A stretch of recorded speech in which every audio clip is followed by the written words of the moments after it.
and welcome to Silo Watch for August 24th. Tonight is episode 8. So thank you if you're joining us.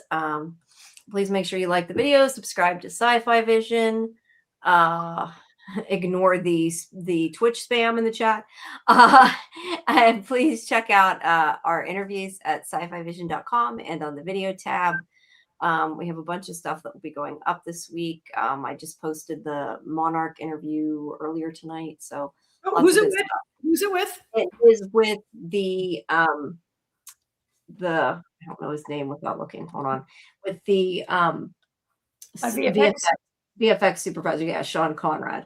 So that's going up now, and there's one for Murderbot going up soon. So lots of stuff. Mm-hmm. But yeah. Well, but tonight is Silo, and also for anybody who doesn't know, tomorrow we have Fandom Access at 10 Eastern with the Ark, Star Trek: Strange New World, Dead City, and Lanterns, and then our librarian show is on Wednesday. So, hi, Kelly. Well, so what did you guys think of this one? Like, I feel like a lot of stuff happened in this episode. We're moving towards the end. I don't know. What do you guys think? I enjoy the return of Steve Zahn, or Solo, or Jimmy, and all the kids. I miss the kids. I agree. It was great to see Steve Zahn. He stole the episode. He steals every episode. Yeah, he does eat, doesn't he? Yeah, he does. You know, it's funny. Usually I feel like the story in the silo is more compelling than the story in the past, the Daniel and Charlotte story. Yeah. And I have felt the pacing has been kind of slow and not right on that past storyline. This week, I feel like there was so much important information that I wish they would have given us maybe a little more drama in that action on the silo farm. It was just kind of like expedition dinner. Yeah, right? Like, I feel like that was so important and could have been so dramatic. Yeah. And meanwhile, in the silo, like all that time that we spent in the silo could have been summed up in like one sentence. Like, Juliet tries to do whatever, right? I feel like the balance was not. I feel like we almost could have had a whole episode set in the past had they done it better. And at the same time, I feel like George and Lucas's Kennedy and Lucas's, his name is Patrick Kennedy, I think, right? Kennedy and Lucas's arrival in 17 with Solo, that also could have been more dramatic. Like, I wanted to see like Kennedy's mind blown and Lucas's mind blown about like, right? About looking at a picture of a bear and the butterfly on the wall and stuff like that. Right. That wasn't a whole lot. I don't know. Yeah, I was going to say, maybe they should have split it different. I wonder if it would have worked better if they did like one episode, the silo, one episode, the past. I sometimes think maybe it's the going back and forth that kind of screws it up, you know? Don't know. But I always forget, Scarlet, you have not read these books, right? I have not read these books. You are correct. I feel like the way the book went down with that whole storyline in the past, like I feel like there's a lot more that I don't know if we can get into episodes. Yeah, maybe 3 is not purely going to be what the third book is. Shift, no, Dust is the third book, right? Maybe we're going to get a merging of Shift and Dust in the fourth season, whatever the next season is. Yeah, we were we were talking about this last week. Like, I don't know that. Are you gonna is season 4 gonna be like both stories continuing, or is it gonna be just the silo story? Because we were talking about the idea of like, do we need to? I mean, I don't know because I haven't read the book, but I mean, potentially they could end that past story and just go with the silo. I feel like I'm not, without having read the book, it's hard to say that, but I don't know if we need that story to continue. It depends where it goes. Like, I would be okay with, now that we know, well, not yet, but once we know, like, why they have the silos and everything, that like that could be the end of that story. We know at some point they got to get in the silo because otherwise they couldn't have their artifacts. But I mean, other than that, I don't know. Yeah, and I also think they're going to have a couple kids by then, Helen and Daniel here. Well, I mean, supposedly, like, eventually, so there's going to be, 100 or 200 people per silo for the test, and then eventually, supposedly, like, a lot more people. Oh, we know something happens that gets them in there. But, I mean, I always focus on that Georgia for Kids, like, book that was, was in other seasons. And I feel like that might be Daniel's book he got for his kids when he was, like, running to the silo when, like, whatever was happening. The goo was happening. The gray goo. Yeah, the gray goo. This episode is entitled Gray Goo, actually.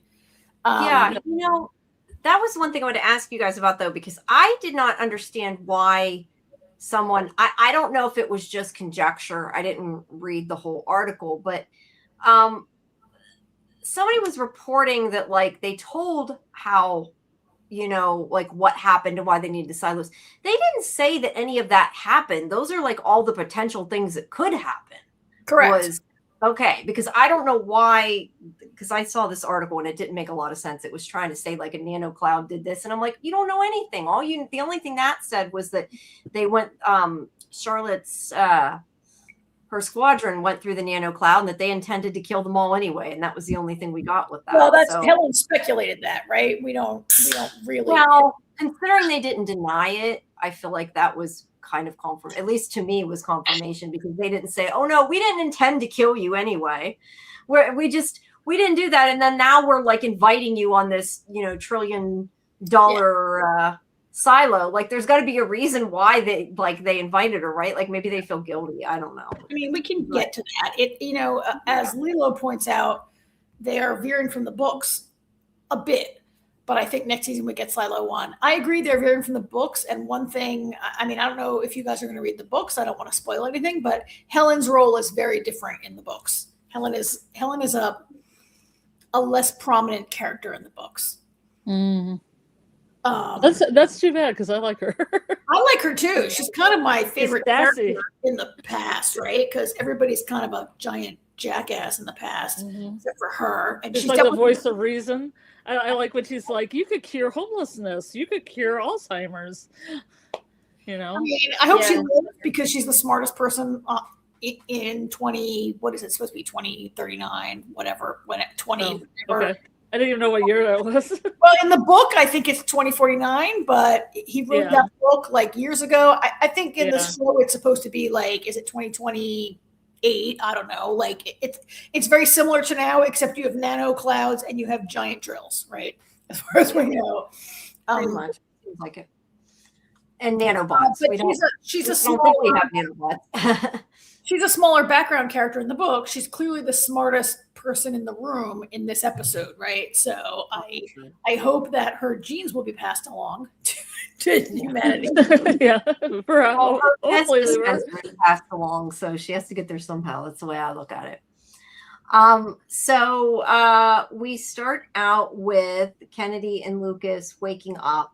Now, we knew from the end of because they had the audio of them saying they were alive the end of last episode. Yes. Okay, that's what I thought. But this time we get to see kind of, what happened from this. Do we have nanobots?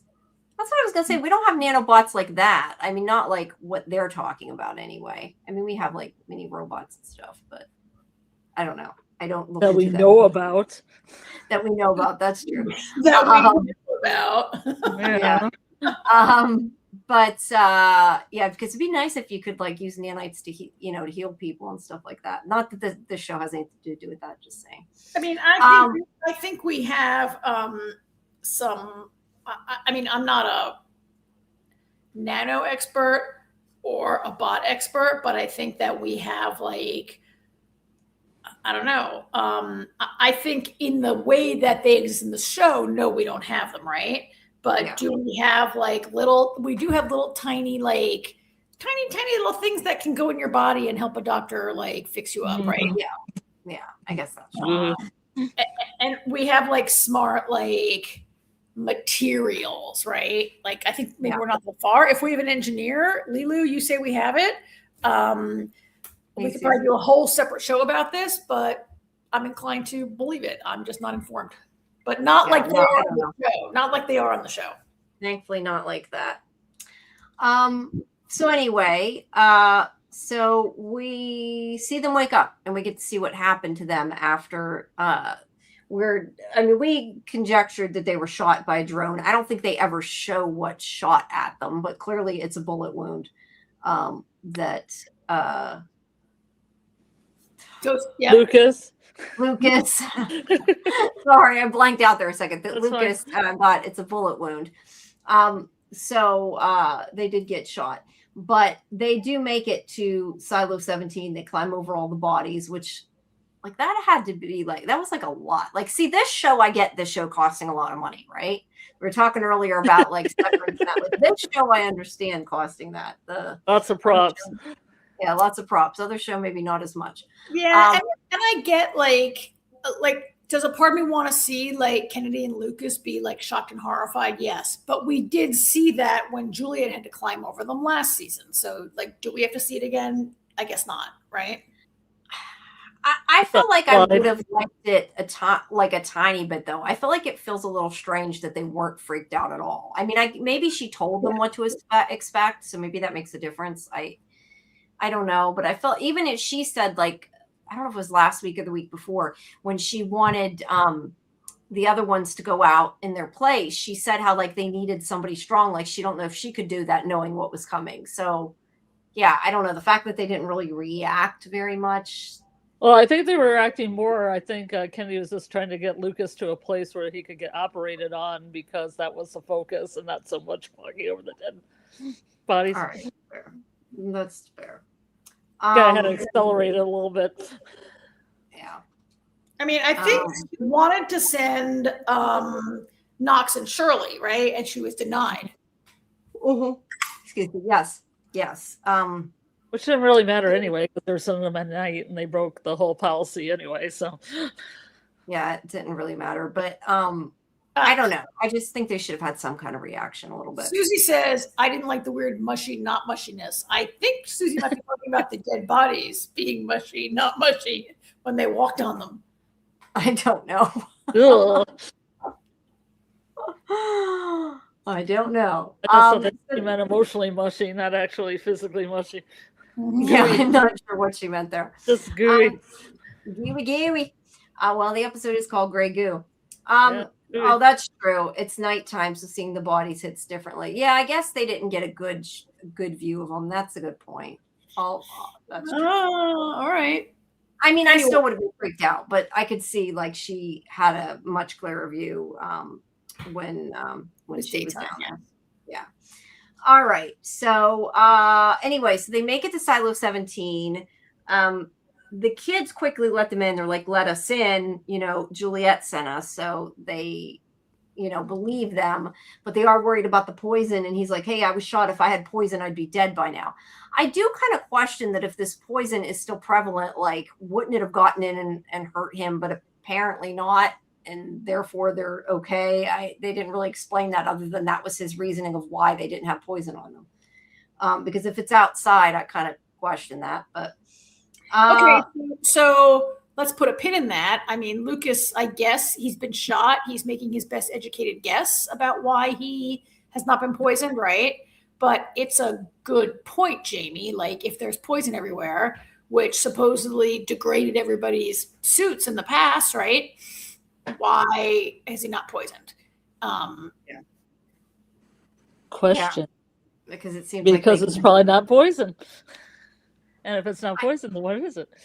I don't know, because I have to wonder, like, I know whenever Juliet like came into the other one, they had the decontamination. Like, there seems to be nothing there, right, to protect him. Hey, Fletcher. Yeah, like in 18, when you come in, go out or come in, they blow this like argon gas into the air. They have an airlock where they blow gas to prevent any poison from coming in, right? Yeah, or even just the fire would burn away a lot of the poison where they have nothing. But I guess you're supposed to forget about that. It's neither here nor there. But well, I don't know if you're supposed to forget about it. I mean, are you supposed to forget about anything on this show? I don't know. Could they be releasing the poison when they send people out to clean? I mean, I think that's why they go through the decontamination thing when they go through, so that doesn't happen. Because I think they spray them on the way out too, don't they? I think like they go into a separate chamber, but I feel like they got sprayed on the way out too. Maybe I'm go wrong. into an airlock, but I mean, I think is Kelly suggesting that they could release a localized cloud of poison right around the silo that like goes through your suit and kills you before you can get too far. And for some reason, Juliet, well, she had the better suit, so she evaded that. Oh, like the poison's only released when they go out to clean. Like there's no poison otherwise. I think that's what Kelly suggested. Yeah, no, I see that what you're saying. I thought I misunderstood what you meant. Yes, it's possible. I mean, it could be like a fail safe that's there that when they come out, it's ready to go off. Who knows? I mean, Kelly, I put words in your mouth, so please chime in if that is not. Tell us if we're taking that wrong. I'm going to go on a limb here and say the second poison came from the same place as the first poison. Well, we don't. I mean, we don't know. I guess the answer is we don't know, other than the poisons coming through the pipes, which is what they're trying to suppress. Supposedly, I mean. The poison comes into the silo from the pipes. There's supposed to still be poison air outside, so I'm not even sure. Are they separate like the air is just they're saying the air is just poison outside, but the poison that's piped in is coming from silo 1, right? I think so. Yeah. Whoops. Yes, that's what she meant. I didn't mean to put that up, but there you go. That's what she meant. All right. So I mean, Fletcher, I'm a book reader. Fletcher, I'm a book reader also, and so I am going to stay and not spoil, but I appreciate your lack of self-restraint and your departure so as not to spoil. Thank you.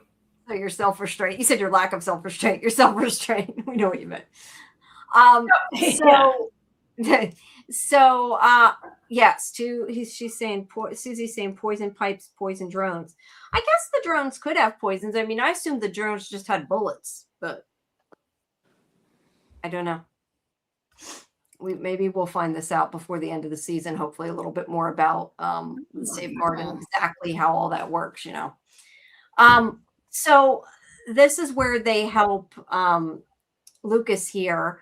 I like that they like figure out how to save him from the bullet hole just by like reading in a book how to sew him up, which is also how they fix the radio, which is a little far-fetched, but also kind of funny. And I kind of appreciate it. I don't think it's that far-fetched. I mean, my problem with it was when they were talking later about putting all this art and stuff in the silos, but then they repressed it. So I don't understand why they put all the art and stuff in the silos. But books are knowledge. Knowledge is power. They always do in all these apocalyptic stories. They want to see Mona Lisa and these Picassos. I will say, Jamie, I picked up somewhere. I have a copy of like this Army medical field manual that's like this thick, and it's like a whole book about what to do if is your ankle sprained? Is it broken? What should you do? Did you get bit by a snake? Did you burn yourself? Did you do this? Did you do that? And it's a whole book about like how to do like emergency field medicine. I am inclined to believe that they would stock the silos with like medical books and things like that. They only had like, as far as we know, there was one doctor in 17 and he's dead now, right? Or in 18. Yeah, well, especially if they're erasing their memories with this. If they erase their memories with the forgetting drugs, I would assume the doctors wouldn't know how to do stuff either. So yeah, I get that. I'm just saying that I find it funny. I just find it funny that they read a book and they fix his bullet wound that quickly. But it's TV. But that's all. That's all. Just them. Sorry. What? I mean, that's all Solo does. He just sits in that room and reads, and he just spits out all those interesting facts to Juliet. All right, fair. And they've been the only ones taking care of themselves. So, is it because as a child of the 21st century or the 20th and 21st century, would you feel better if he was like Googling how to remove a bullet? Like, or is it just the idea that you could be untrained and like read something and figure it out? Yes, I'm just saying to that quickly, just pick up a book and be like, oh, this is all I got to do to save his life. But like, it's nothing new. I mean, they do that in other shows too. I just thought it was funny the way they did it because it's also how he fixed the radio. He's like, the book knows how to do it. So there you go. Yeah. Well, that's what books are for. I think they're really just making it like these people, Jimmy has books and he knows how to do stuff, and other people in the silo don't have books and are oppressed and they don't know how to do stuff. And you're right. I mean, Scarlet has a point that all he's done for his entire life is read for like 40 years. Mm-hmm. Yeah. Or listen to music, or just take in humanity's best, I guess. Yeah. But I do question though if they don't have a lot of things like books, and I mean they must have medical books in the other silo, right? Because if they're making them forget things, they can't have doctors know how to do things without having to guide somewhere, right? Well, it does seem that they're able to make you like remember this whole bit with Charlotte, how they made her forget, but she didn't forget how to walk, eat, speak, read, fly a plane, drive a car, right? Like they made her they were able to very either make her not forget or quickly restore like a lot, right? Like when we were babies, it took us like a year to learn how to walk and to talk, and it takes us years to learn how to read and do anything. Yeah. And she like she didn't forget like everything. Yeah, or and she talked about remembered a this lot of that, right? before. I feel like that's a weakness of the story, that it's like selective forgetting, but you're just supposed to accept that because really, yeah, I don't know. But then again, they said they forgot to eat though, right? Because these people committed suicide because they forgot to even eat. It was my understanding from what they said last week. It seemed like they didn't know how to function. So I'm not sure how they forget some of that, but yeah, they retained their medical knowledge. Overdosed on the drug a little too much or something. Yeah, I don't know. It is what it is. I mean, it's part of the story. You just have to take in. I would be curious how many books they have, because they were treating that Georgia guide like it was contraband. So I don't know what they would consider a relic and what they wouldn't consider a relic. And it seems like knowledge is held really close to the chest, but they do have that school as well. I don't know what they teach in that school. Yeah, we don't know. Just the pact. Teach the pact all day. Yeah, they teach the pact all day. Lilu does have a point, though. It wasn't life ending. It was just a bullet in his shoulder. So maybe I'm making more out of it than it was. But I would still think you could bleed to death pretty quickly. Although on TV, not really. You can bleed all over the place on TV and you're still fine. So. Well, and I think even without a book, like if you and I were out somewhere and you were shot, you'd be like, I might die, Karen, if you can't get that out of my shoulder. You have no book, you have no nothing. Try, use your teeth. Use your teeth, Jamie. Yeah, now I guess that's a good point. You'd find something, you'd find tweezers or whatever, dunk them in alcohol, pull it out, and find a way to stitch it. Like a badass, yep. Yeah. All right. So Give either the way, whiskey. with the whiskey, There he is. either way, they do somehow save him and get rid of the bullet and make him whole again. And they need to figure out about the pipe. I mean, that's what they're what they're there for. But before they do that, they have to fix the radio because he knows that they need to tell Juliet and everybody that they're fine. So Solo works on fixing the radios again from the book. And he does get it fixed in order to give it to Kennedy, who doesn't want to be given these responsibilities. He can't even remember his name. His, in code name. But he does finally call and tell them that they're okay. He says that, they've made it to level 17, and that the kids are okay. So that if anybody hears it, they'll just brush it off as not an important message. If anybody in Silo 1 or whatever that they had said before was listening to all the channels, hopefully they will ignore. And then that's whenever, Walker's trying to tell the other guy, abort the bomb because they're still alive. Because I did like this scene, how it was a callback to last episode where we saw Walker this is a little flashbacky in this episode, but we saw that last episode where Walker was like, get off the line. And there's all that drama where she's like trying to make them. I did like how they brought these two episodes together in time that way. Yeah, we're seeing the opposite side of that. But the point was they sent them out with the bomb whenever Kennedy and Lucas didn't come back. And now that they're alive, or not didn't come back when they thought they were dead. And now that they know that they're alive, they don't have to set off the bomb. So they do get it stopped in time, which we already knew from last episode. But Solo talks to Juliet for a minute. There's a little bit of that, which we don't really learn anything, but he does talk to her. So that's nice. They get to reconnect. But yeah, everybody is safe. They may be forever stuck at Silo 17 now. I don't know how they're going to get back, but maybe I guess it's kind of better over there in a way, right? Can I ask you guys a question? how do you feel about Juliet's, like, she's so concerned about these kids? I know part of it is a ruse to tell Camille that she wants to save these kids when what she really wants is to learn how to cap the pipe. But she does exhibit a real concern about these kids in this episode, which I feel is kind of new. Like when she left 17 last season, was she like, stay alive, I will save you, I will bring you, right? Like this seems to me to be a little bit of a new, not that Juliet didn't care about them or hated them, but this idea that she's gonna rescue them and bring them seems to be more than just a story, right? Yeah, but I mean, I guess the idea was before, if she didn't get out of there, none of them were going to be saved. So, she had, like, whether she wanted to take them with her or not, she couldn't. She had to get out of there. But yeah, I mean, I think she cares about trying to save them. Like I said, I don't know how the hell they're going to get any of these people out of that silo, but they didn't bring extra, like, kid size coats and stuff for them. I thought of that. I'm like, they're supposed to be going over there to save them, and they don't have to bring them over. Yeah.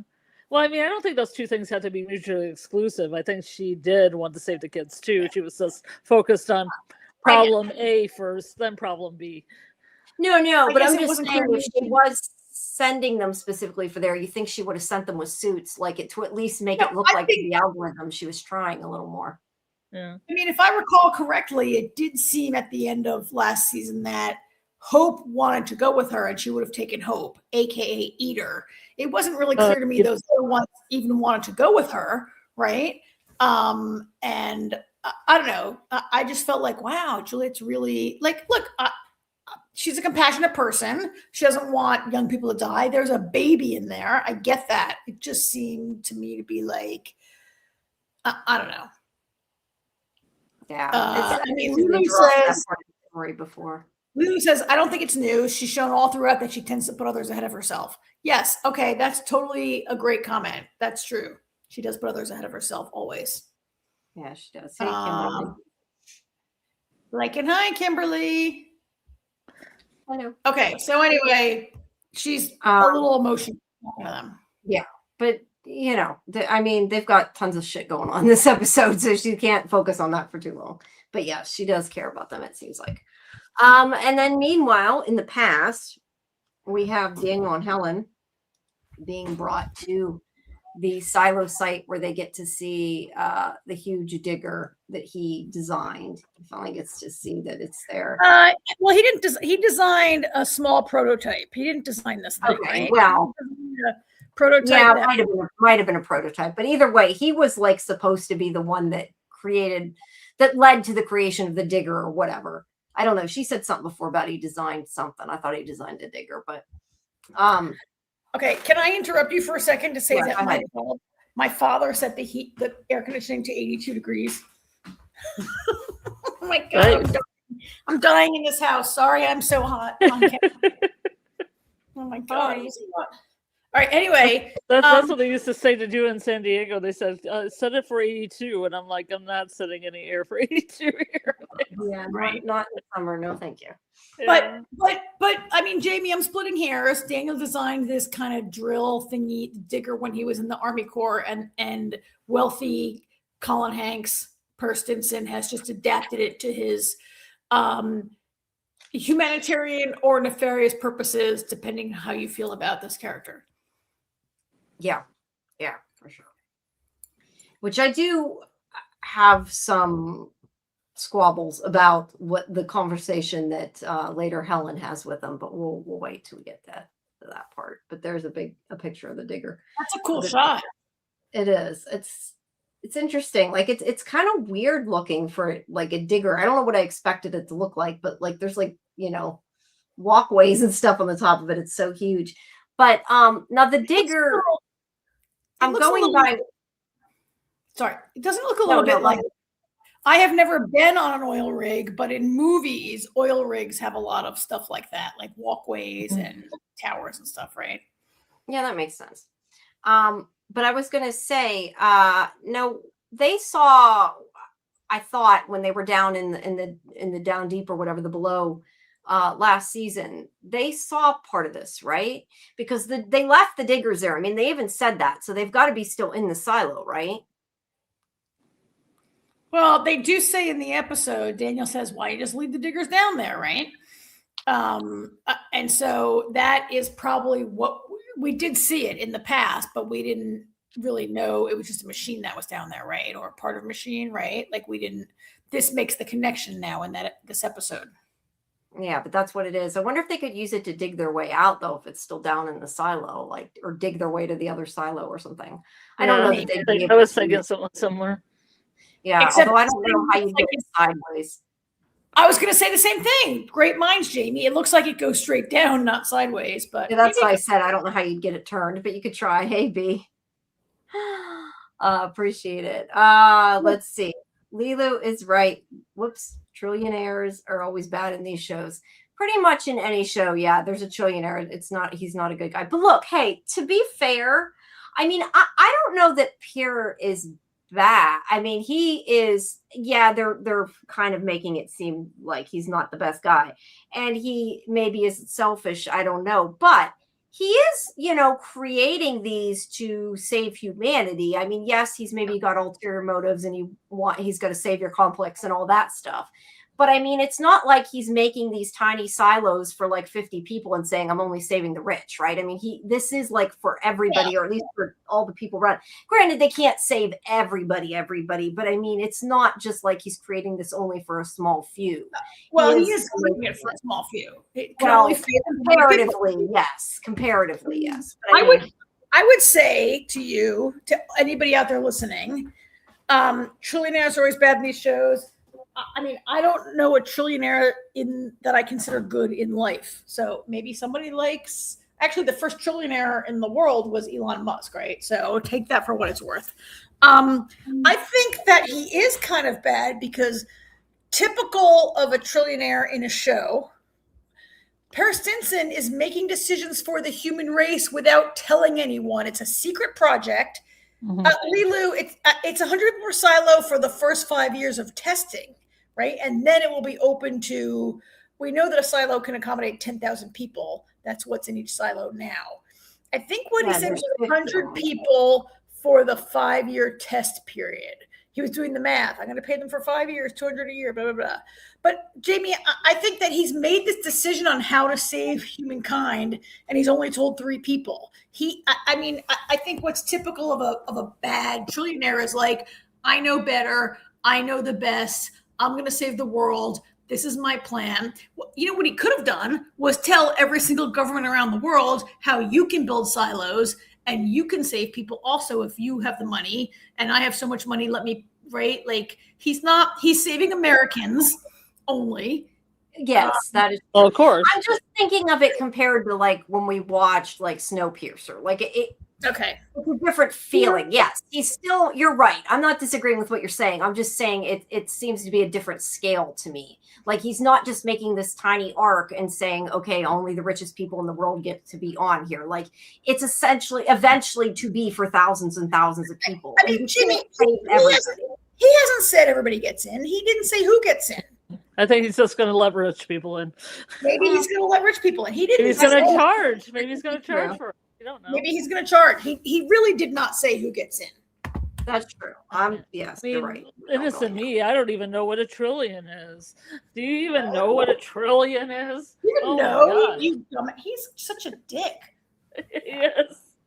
He is a dick. I don't know. It just to me feels different than some of the evil, people like this was my point I was trying to make. I get it. I mean, in Snowpiercer, you could argue, was he insane before this all began? You look at a movie like 2012, they definitely were selling tickets to rich people. I think Jamie, I think Jamie, to your point, he thinks he's being a humanitarian and he thinks he's doing the right thing. But I think he has a level of hubris there. Like, I'm so smart. I became a trillionaire. I know what's best. I don't really need to ask the government or tell anyone. Yeah, for sure. For sure. That part's true. But right now they are having dinner here. At least I think it's dinner. I don't know, a meal. And talking about what this silo is, and they start going into the idea that he tells them, there's any number of ways that the human race could end, and that they're going to create the silos so that they can save and rebuild humanity. And because they call it seeds, as we said earlier, or somebody said earlier in the chat, that it's basically for repopulation. And they're saying, we hope we never need it, but that's what this is, right? Yeah.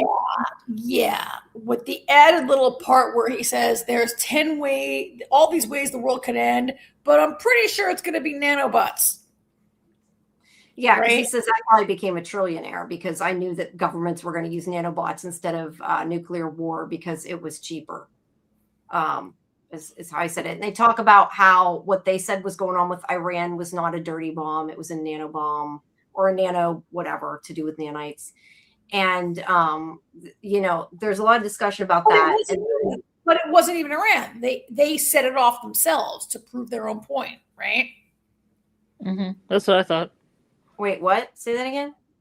It wasn't, Iran didn't do it. They set it off themselves and then blamed Iran as a dirty bomb. They set off Helen in the scene. Helen's like, oh my God, you guys totally set it off yourselves, right? Like Helen figures out that Pear and Senator Thurman, they're behind it, and they set off the nano fake dirty to prove their own point, right? Or is it only the Scarlet mission they did themselves? I think they did the dirty bomb themselves, right? They might have. I don't know. That part wasn't super clear. To me, the one thing was that they were going to let all the pilots die and had every intention of everybody dying that went on that mission. That was the thing that was clear out of all that. All right, I'm Googling this. Hi, Doc. I want to bring, let's see. Hey, Anything for Freedom says it's so fancy greenhouse for dining rather than plants. It is pretty though, isn't it? Like I could see like a engagement party or something. Like in all seriousness, it's really pretty. I know that that's not the point, but it is. They had some beautiful horses there too. There's some lovely horses. They did. I like though. Lilu's studies showed that the majority of CEOs are psychopaths. Yeah. I think they're picking. Almost have to be one to be the leader, I guess. Be the seeds they might be. And Anything for Freedom says they do think that America set it off. So yeah, maybe that wasn't super explained, I guess. I mean, according to what I'm seeing, I'm doing a little Googling. Iran set it off. It wasn't a dirty bomb. It was nano. They lied, but they did. Stinson and Thurman did do the whole Scarlet thing. Yeah. Yeah, I thought Iran had attacked us. They were just saying it wasn't really a dirty bomb, but maybe I don't know for sure because I'd have to rewatch it. But we'll get to it. It's a long explanation, which I just Googled up, and we'll get to it in a little bit more in the scene about remember they built a humongous tunnel from Turkmenistan to Iran. We'll get to that in a second, I guess. Yeah. That stuff with Scarlet, and that isn't quite yet. This is about them explaining, about how they're going to have the silos and about how there's a point where Daniel says you should have 50 diggers instead of 10 because they intend to have 10 diggers make five silos each. And he's saying that, you're going to spend so much money pulling up the digger and moving it to the next site that it's actually cheaper just to make 50 diggers. And I'm guessing he's probably going to do that because he says something doesn't he say something like, if you want 50 diggers, we'll get 50 diggers, something like that. I like the scene. It is kind of ridiculous that Daniel is the only engineer. It seems like a pretty basic engineering question that any number of Stinson's highly paid engineers should have come up with. It's cheaper to just have 50 right? But maybe he's lying to everyone, and that's why Daniel was the only one to come up with it because he's the only one who knows the truth. That's the kind of the one thing that I keep coming back to me that doesn't make a whole bunch of sense about the story. And I don't know if it's just it's a plot hole or I'm looking too much into it. But the one thing I never understood and I still don't understand is yes, I get maybe they don't need to kill these people and they try not to kill people and they're not just, killing everybody. And I get that. But why invite Daniel and Helen and Scarlet? they're not, who are they that they're so important that they want them to be a part of this project? Like Daniel, okay, he's an architect, or not an architect. I think in the book he was an architect, I read, but here he's whatever. He designed the digger potentially. And Helen is a reporter. Like they could have any reporter leak the story about what's going on. Because they do tell her, oh, and whatever it is, 2-4 years, whenever we have this project complete, we're going to leak the story that we made these silos and it was a folly and we didn't really need them. And we hope that's the case. But, you're going to be the one leak. Like they could have used any reporter. Why are they important? That I don't get. I think they make a good case for Helen. But let me step. Scarlet, do you have any thoughts on this before I give my... Oh, I think they're good breeding stock. I think they're getting people that will breed successors of children in the silo. Good-looking children. So anything... I think they're looking for people like that for the silos. Anything for freedom makes a great point. Charlotte is connected to them both. I mean, that's a huge point. Yeah, that's true. I think... Charlotte is a great pick because she's a highly respected, intelligent, and dogged reporter, and she's desperate. Like they engineered it that she would lose her job and be beholden to them, that now she has no job, no future, blah, blah, blah, and they offer her this tremendous job at the Times. So that, to me, is better set up and makes more sense than Daniel, where they're like, God, you hate calling donors. Why don't you just take this job instead? And he doesn't come across as a super genius on this show. No. I'm not going to say anything about him in the book. I wouldn't say he's in the book, but he doesn't come across as like this. He's a freshman congressman. He has no influence and he's kind of a doofus, right? Yeah. And I get what your point is about Helen. I guess my idea is just that, like, yes, they made it. She was desperate. It makes sense that they think that she'll be willing to do it. But my point is, if she says no, they can get any other reporter that's desperate. Like she doesn't have something. To me, I don't see something unique that says it has to be specifically Helen. It has to be specifically Daniel. Okay. Yeah. Charlotte, I get a little bit more because she was one of the pilots and everything. And they're testing their memory stuff on her. But I don't know, just to me, like it doesn't connect the dots. And I'm not saying that you're even necessarily supposed to. I'm just saying like, in the end, they have to pick a reporter who's going to break it and they pick someone they can leverage and who is smart and good. Right. I'm going to, and that's what the lottery is, to control who gets seated. I mean, Lilu's it's going back to seeds, going with Scarlet on this whole like seed thing. I mean, I do think there's a part like Lilu says, why are they pushing Daniel and Helen to be together? Can I give a minor book spoiler, Jamie, on this show? Oh, I mean, that's up to you guys. It doesn't bother me, but minor. Scarlett, are you going to read them? Can I give you a minor spoiler? Oh, okay, sure. All right. Do you want to just go away for 10 seconds? In the book, Daniel and Helen are already married before the book even starts. Okay. Well, I feel like they're on their way. They're on their way now because they made out in the helicopter. Yeah, I think they are kind of on their way. If they're pushing them to be together, I think it's because in the book they are together already.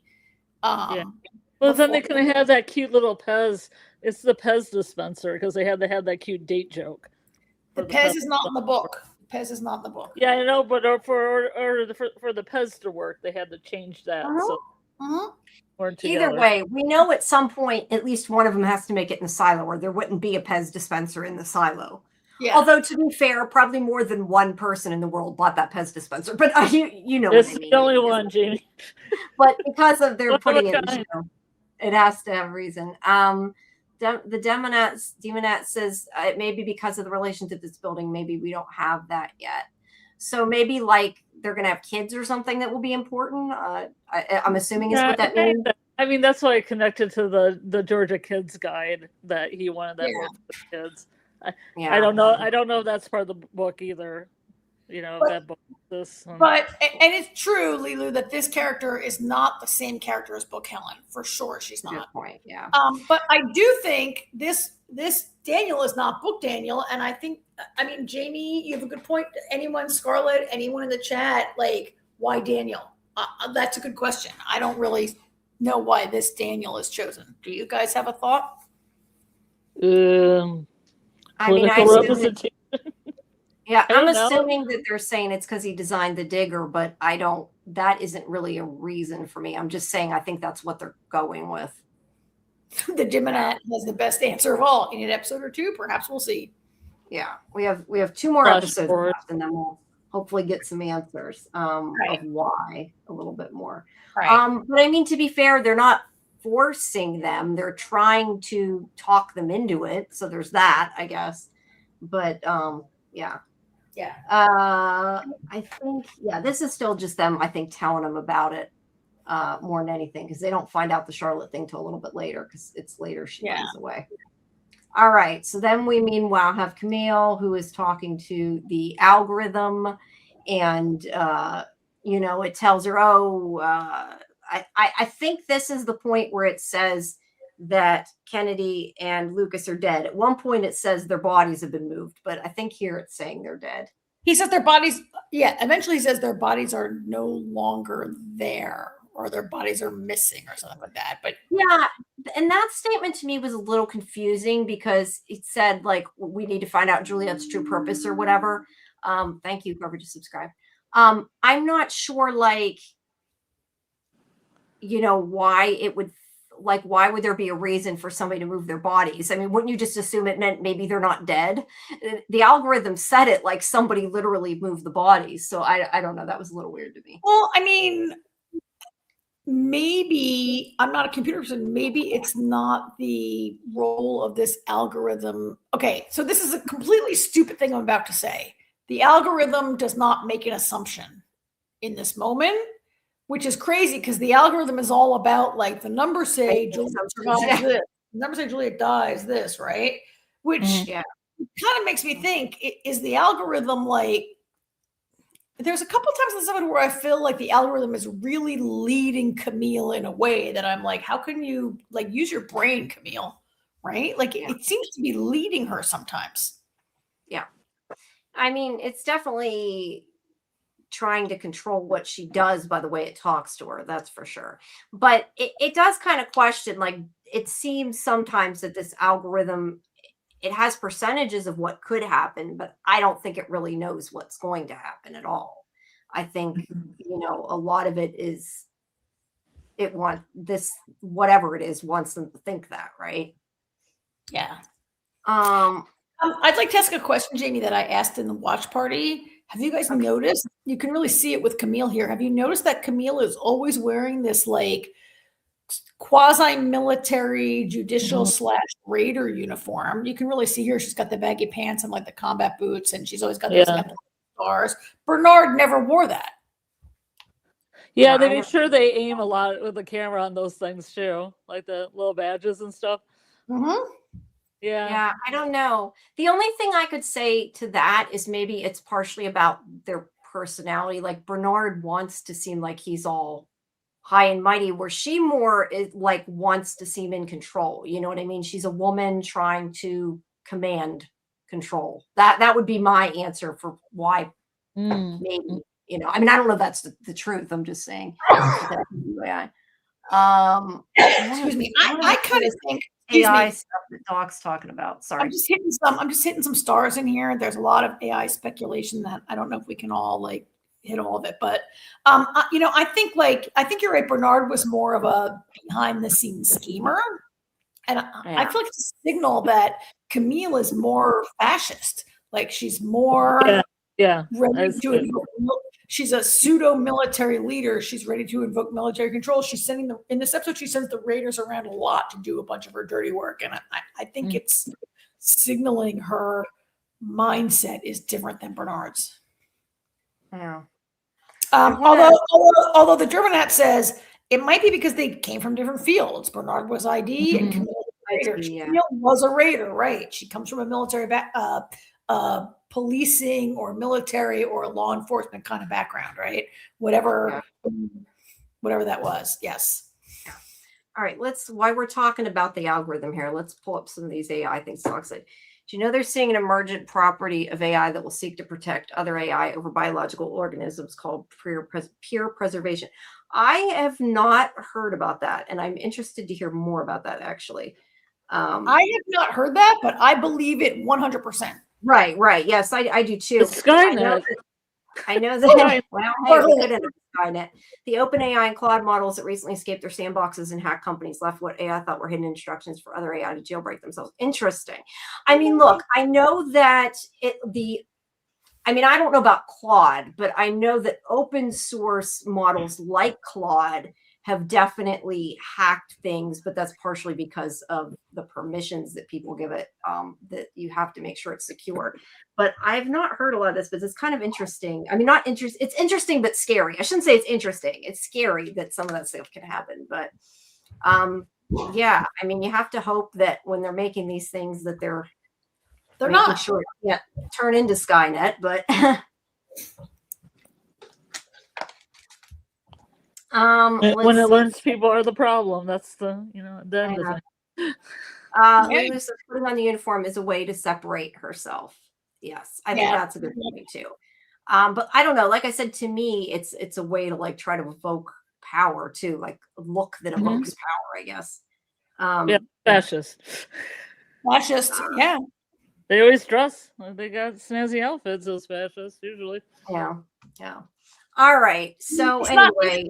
Not law. I know they might not mean this, but it's brown, and it reminds me of the fascists I know best, the Nazis, who they're brown part shirts. of their support with brown shirts, right?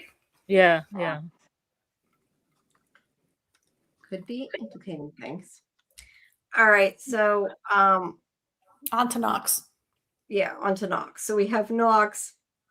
Is going in to see his father here that they had talked about last week. So his father's alive, clearly. The guy that I cannot remember his name because I suck with names here. Hawthorne. I think it's Hawthorne, something like that. Yeah, something like that. Anyway, Harwood. Yeah. So he had told them that his father was alive.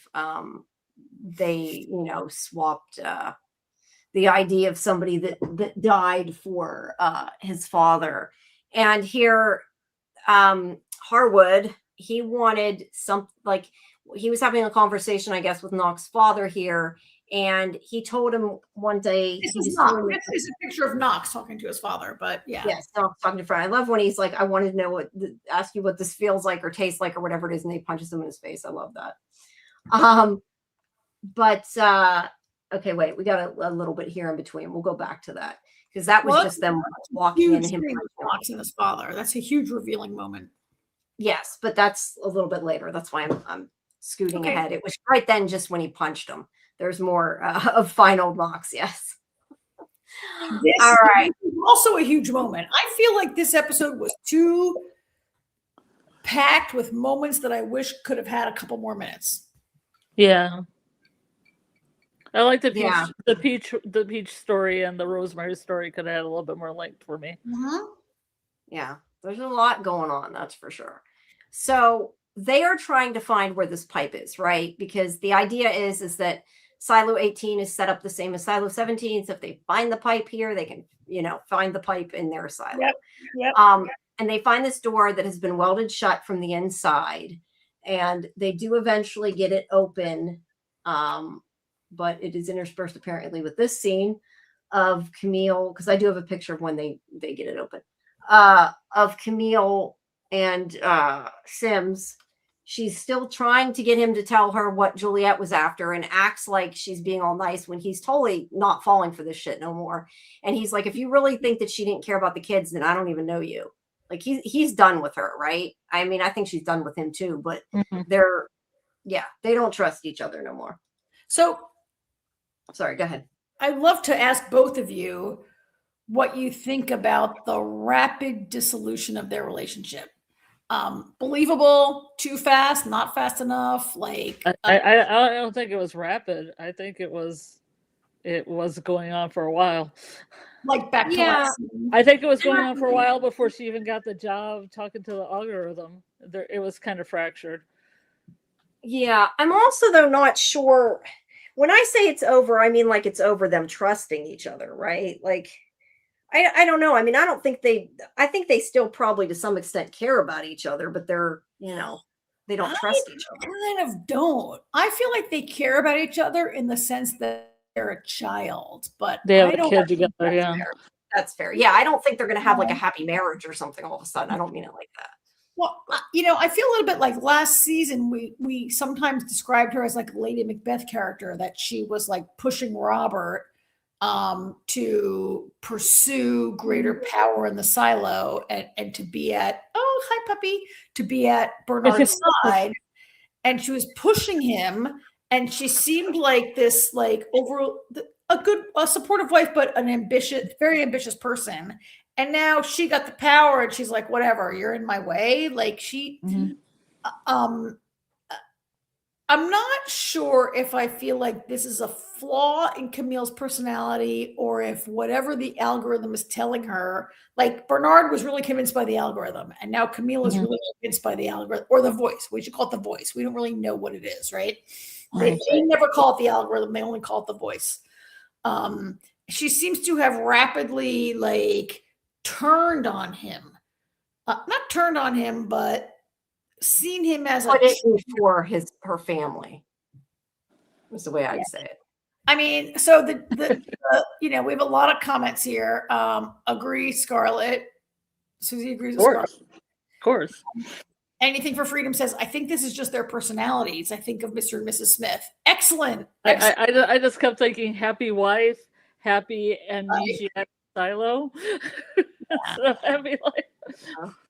The Dimonette says it's been building up for years, even before Juliet held Camille and his child hostage. She has always complained that he was never home. Yeah, that's true. I think finding out the child has traumatic experiences from that hostage situation probably made this worse. Agreed. But she also, the voice has changed her a lot, I think. She's treating him the way he treated her, but somehow y'all see her as the villain. I mean, I saw him as the villain up until now, so I did. They flip-flop those two. He was the villain, and now he's the good guy, and she's the villain, right? And so that's fair. She's treating him the way he treated her. I mean, a little bit more, because he never had privilege of the voice. He was like, Bernard, what's up? Bernard, what's up? Bernard, tell me. Bernard, tell me. Bernard, share. Right? Now she knows it all, and she won't tell him. But I agree, Lilu. It's very similar. Thank you for bringing us around to that. I guess the difference is, like, with the voice, it's to do with the lives of thousands of people, and like they believe it. Like, where before, yes, he thought that too, but it was more going by what Bernard said. I think like it might be harder for her to ignore it. I don't know. All right, I'd like to ask another question, and maybe we need the community. So I'm single. I have no children. It seems to me that Camille turned pretty quickly on her husband, and in other stories, we might see a person choose their spouse over the voice. She has a child who she is willing to erase his memory of her for the good of the silo. And like, I don't have a kid, but like she's chosen humanity or chosen survival of the silo over her. I don't know if that's true though, because I feel like when you say that, like, yeah, she's chosen the silo, but at the same time, if it kills everybody in the silo, her son's dead too, yes, right? Fair, I mean, yes. So like choosing it over him, he's part of that. So like, would you rather your child forgets you if the only choice is that your child dies, or Elizabeth forgets you? Yeah, that's kind of the way I'm looking at it. Quit eating my hair. Sorry. I have it pulled back. You gotta not eat the hair or my shirt. When she got the job, he was expecting her to share stuff with him for sure, but she can't. Like, he couldn't. Like, he didn't. So a part of his frustration is that she got the position. Yes, a part of his frustration is that she got the position he was supposed to get. Yeah. 100%. Yeah. Yeah. Can Camille tell, whoops, sorry, I was putting up the same one you were at the same time. Can Camille tell her child not to drink the water? You know, that is a good question, but at the same time, I don't know, would you want to? Because then your child's terrified, and they would also know that she didn't give it to him, so I don't know. I mean, in this scene, Robert says, that kid is 90% juice. He'll be the last person to lose his memory. And I kind of like, so I don't take that literally, but I wonder if we will see a loss of memory that, like how that plays. I don't think we will because we have 2 episodes, and I know we've got the next book is the next season, right? But I also don't think they're going to erase everybody's memory. And I mean, if the water worked, they'd have to have a lot of people not remember, right? And I feel like we've said that before. It doesn't necessarily make sense to the story to have it actually happen. Yeah. So it would be interesting to see, but that's not where the story is going. It would just be chaotic and confusing and not really needed. Just like people running around, jumping off the spiral staircase, and not remembering themselves or remembering to eat. Yeah. Whoops. Well, the book is a little bit different from the. I don't know if I did that or you did that. I might have done that accidentally. Sorry. The book is different from the show, but in the book, the first step involves culling the population of the silo. Like in the book, they're going like from 0 to like gassing everybody and killing everybody. And in the book, there's like the first step is like you reduce the population, you change their memory, stop their memory, and then you start over. It's called a reset. In the book, it's called a silo reset. And it involves not just the memory loss, but also reducing the population. And then the gas is called the safeguard, I think. And it's like a second resort. Yeah, well, I mean, technically, if they erase everybody's memories, they said like 2,000 people will probably die. So that does call of them. I have not read it yet. I forgot about it. Yeah, I keep forgetting about it too.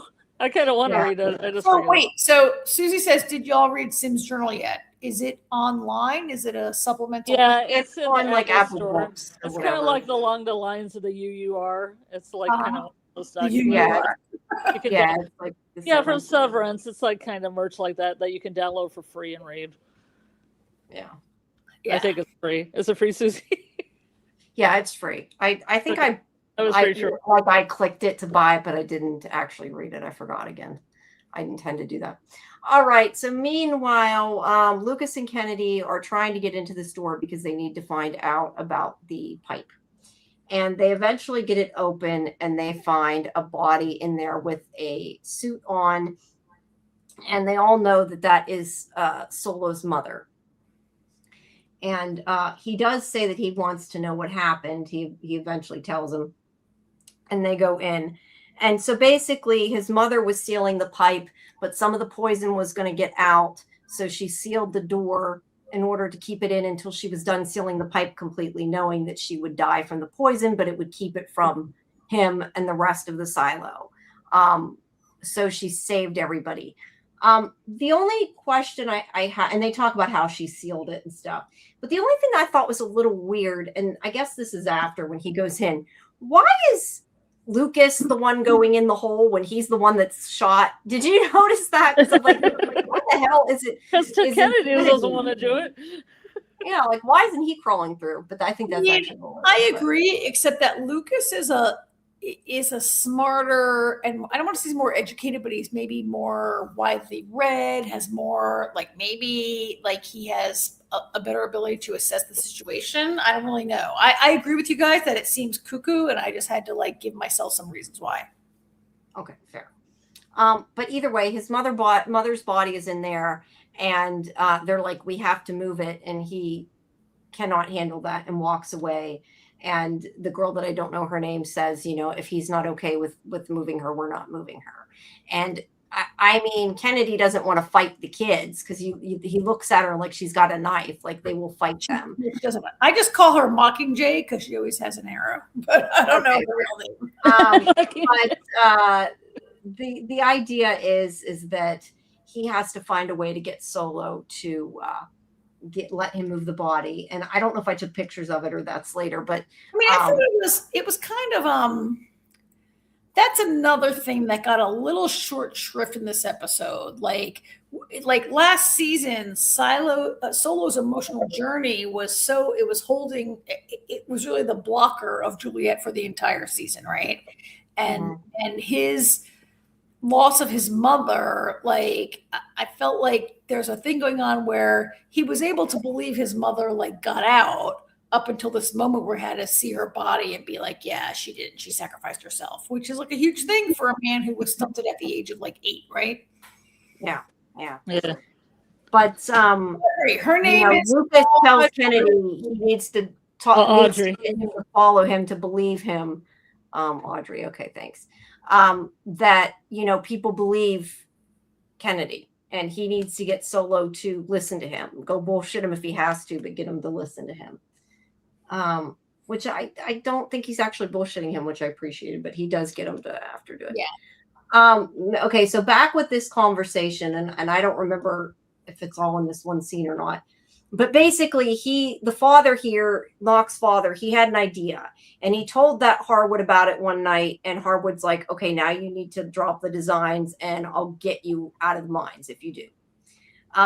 And we find out after that he had this idea, and I don't know if it was just his own idea or he saw something, I don't know, but he had an idea to build an elevator, is essentially like, because they say a lift at one it's point. Almost like a dumbwaiter in that it's a secret elevator behind the wall, right? Yeah. Dumbwaiter is like, right? I guess that's more accurate. It's not exactly 100% mechanical. It's mechanical, but it's not like a, high powered elevator, but right. Well, there's nothing really super high power. Everything is very basic. Yeah. Mechanical. But the point is he had this idea that they could make this, and that Harwood is like, drop the designs and I'll get you out of the mines. So that was why he faked Knox's father's death, got him out of the mines for what he did for him. But the father never thought he'd actually build it, didn't know that he did. Do you, Scarlet and Jamie, do you believe that Knox Sr. never believed the guy would build it? I don't think he cared one way or another. Scarlet? I would say he probably would have doubted it. I mean, that's kind of, if the guy's willing to, when someone dies, like fake your own death, all that, like that's not a guy who's not going to build it. That's some bullshit, right? Like, he wouldn't have gone through that and given him a new life if he didn't intend to try to build it. I think that's a given, but I think he just was happy to get a new life and didn't really care.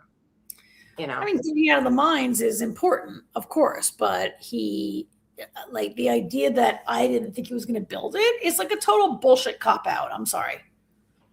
Yeah, no, I agree. But at the same time, I feel like if that was me, I probably would have told him too.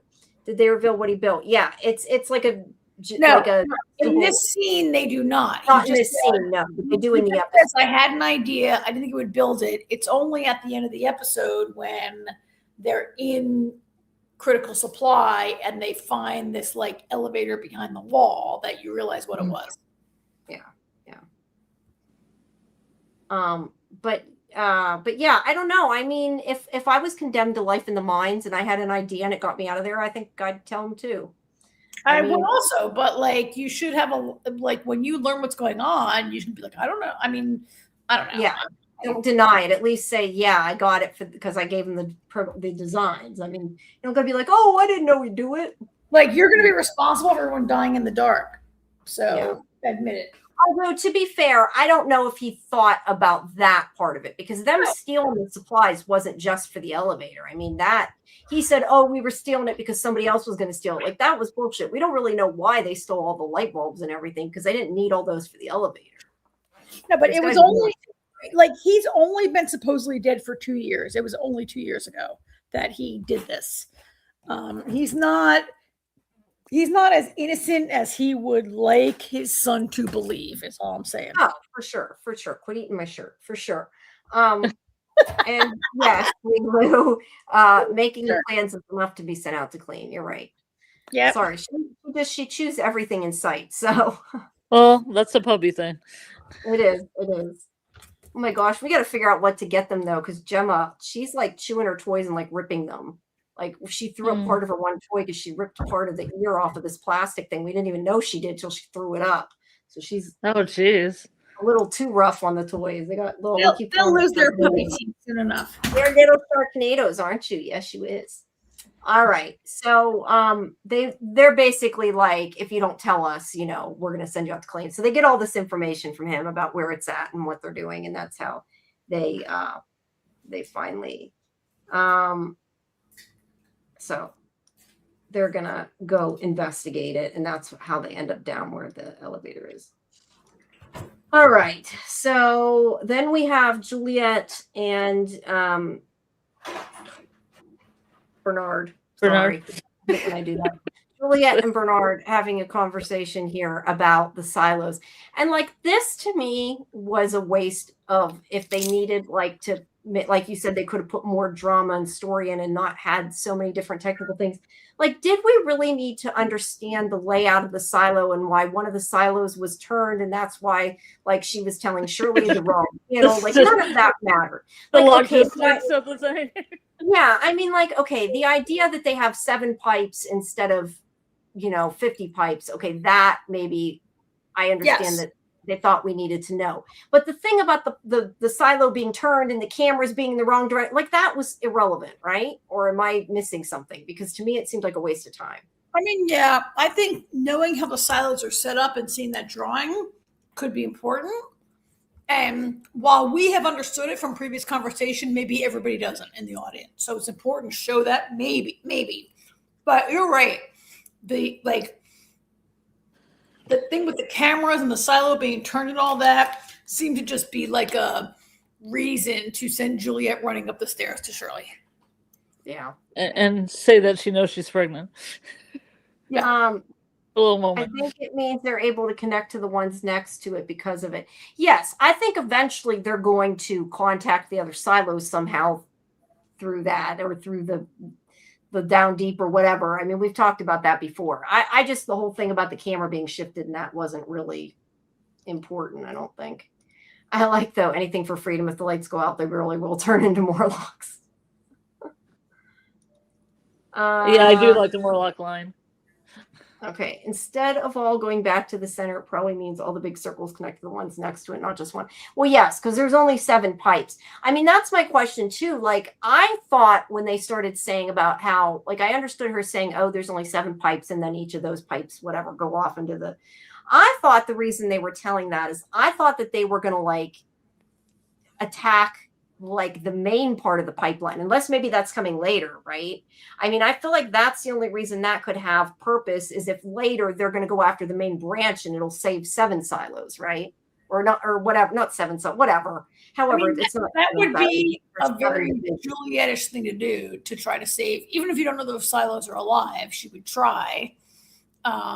Or it could be that it becomes a better plan, like logistically easier to go for that one pipe, right? I guess, or maybe they're saying that so you understand how it stops the poison. I don't know. I mean, because they're cutting it off at the end. But I mean, don't you think that I think the other silos, like, I don't know, are we supposed to think they're all dead, or supposed to think they're all alive? I'm starting to think that there's more alive. Like, before I thought they were all dead, like Silo 17, but I'm starting to think that's not the case. I think that they're probably down there, right? I mean, don't you guys think so? Hopefully. I mean, I could see a scenario where they're all like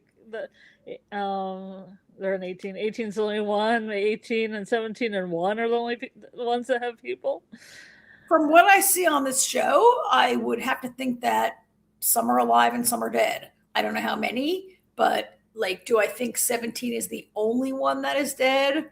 No. Do I think 18's the only one that's alive? No. Yeah. The book gives you a little more information about, so the book gives you a little more information about the history of the silos. In the show, the things that people say, like, we heard about a rebellion, blah, blah, blah, when they're talking, like, some of that is presented just a little differently in the book. Like you see it narrated, not as exposition. So there actually were rebellions and stuff, is what you're saying. No, I'm not saying. I'm saying, like, some of the stuff, like Salvador Queen is like an invention, but some of the stuff, yeah, like they would talk about some of this stuff. So it's not quite all hearsay, maybe, in the book. That makes sense. Yeah. I don't think that really just spoils anything, but from what I see on the show, I think, like, why would I not think other silos are alive? why would I not think other silos are dead? Like it's been like 350 years, supposedly. Yeah. I mean, granted, when you wipe people's memory every so often, has it really been 350 years? Who knows, right? But yeah, I think based on the show, sure, there could be more. Like, I don't think all 50 are dead and only one is alive. I don't think all are alive and only one is dead. All right, fair. I don't know. What do you think? Do you agree? And Scarlet, what do you think? Oh, what was it again? Sorry. Living or dead silos. Like, do you think they're all dead? Oh, I already kind of talked about it, but I was calling them scourgers silos, but Scourge. I mean, scorch silos. Is that what you're calling it? Schrodinger's, like Schrodinger's cat. Okay. Yeah. If I was pronouncing it correctly, I'm a little tired. But anyway, I could see all those possibilities. Like I could see a possibility where, well, in my brain, it would be 18 and 17, and maybe one would have people in it, but maybe the silo they're digging to would also have some, and then the rest of them be gone, or maybe every other one is gone. I mean, it would be nice to know, but I don't know if they're going to cover that at all. Yeah. Yeah. Because what of like 15, 16, 18, 20, right? Yes, yeah, like their little hutch here that she's drawing. Yeah. Yeah. Naveed said, I think they're more alive, but if there are other ones alive, why does the voice not just kill this one and focus on the others? Clearly, this one is more trouble than it's worth, because there would be no TV series or book series. No, yeah, they are, though. You're right. They are more trouble. Well, that's a good point, except if your goal is to like have humans eventually leave, right? Like you need the most number of humans to be able to repopulate the earth. Yeah. All of that tape, and they have thought to cover the cameras. Yeah. I think you mean anything mean they have not thought to cover the cameras. They have not thought to cover the cameras. Yeah. But that's not supposed. They're not supposed to contact. There's not supposed to be contact between the silos. Granted, they aren't even supposed to know about other silos in the first place. That's true. I have to say, in answer to that comment, Lilo, it does seem pretty easy to just talk on a radio, right? And talk to the next silo. Once you figure it out, you can talk to everybody. Yeah, but to be fair, they didn't understand how to use the other channels on the radio until very recently. We talked about that before. Like, how could they not have fiddled with it and found them, right? It's funny that so many people in the silo use a lot of different kinds of equipment and even computers, but like a radio, what? Yeah, somehow they have it. Yeah, we also don't know. We don't know if all the silos are the same, too. That's correct. Oh, yeah, Scarlet. Yeah, good point. Well, I think this silo one is like your administrative, which probably have your like more rich people, like your luxury suite. It probably has less people in it than 10,000. We'll say like 1,000. They get a little luxury suite going on. Yeah, like a luxury elite silo. Yeah, silo one is probably more. We're number one. Who knows? The voice said only 4 silos has to be reset. 4 out of 50 seems like they're pretty docile. Did they say that? I guess they did say that. I'm trying to remember exactly that. Or have been. They did say something about that, about how many they use the safeguard on. I think it said. Well, the safeguard. They don't have the reset. The resets. Well, no, I don't think they called it reset. I think they said they used the safeguard on so many. Which the safeguard is like pretty much elimination. Yeah. All right. Anyway, she has this conversation with Bernard, where she says she doesn't hate him. But he's saying, like, if we can fix this, we can have a conversation with whoever or whatever this thing is. And that maybe they have a good reason for, killing silos. Probably not, but we can at least talk to them. It's basically what this conversation is. I'm going to go, hold on. I'm going to go put her in the kennel. Okay. She needs to go. Right, you can do that. So Scarlet. Yes. Bernard has had like a 100% change of attitude, right? Yeah. And it's about that last time that he was in the voice room, right? In IT, he was all about, he killed the woman he loved. He was all about it. He's all about it. And then all of a sudden he changes his mind near the end.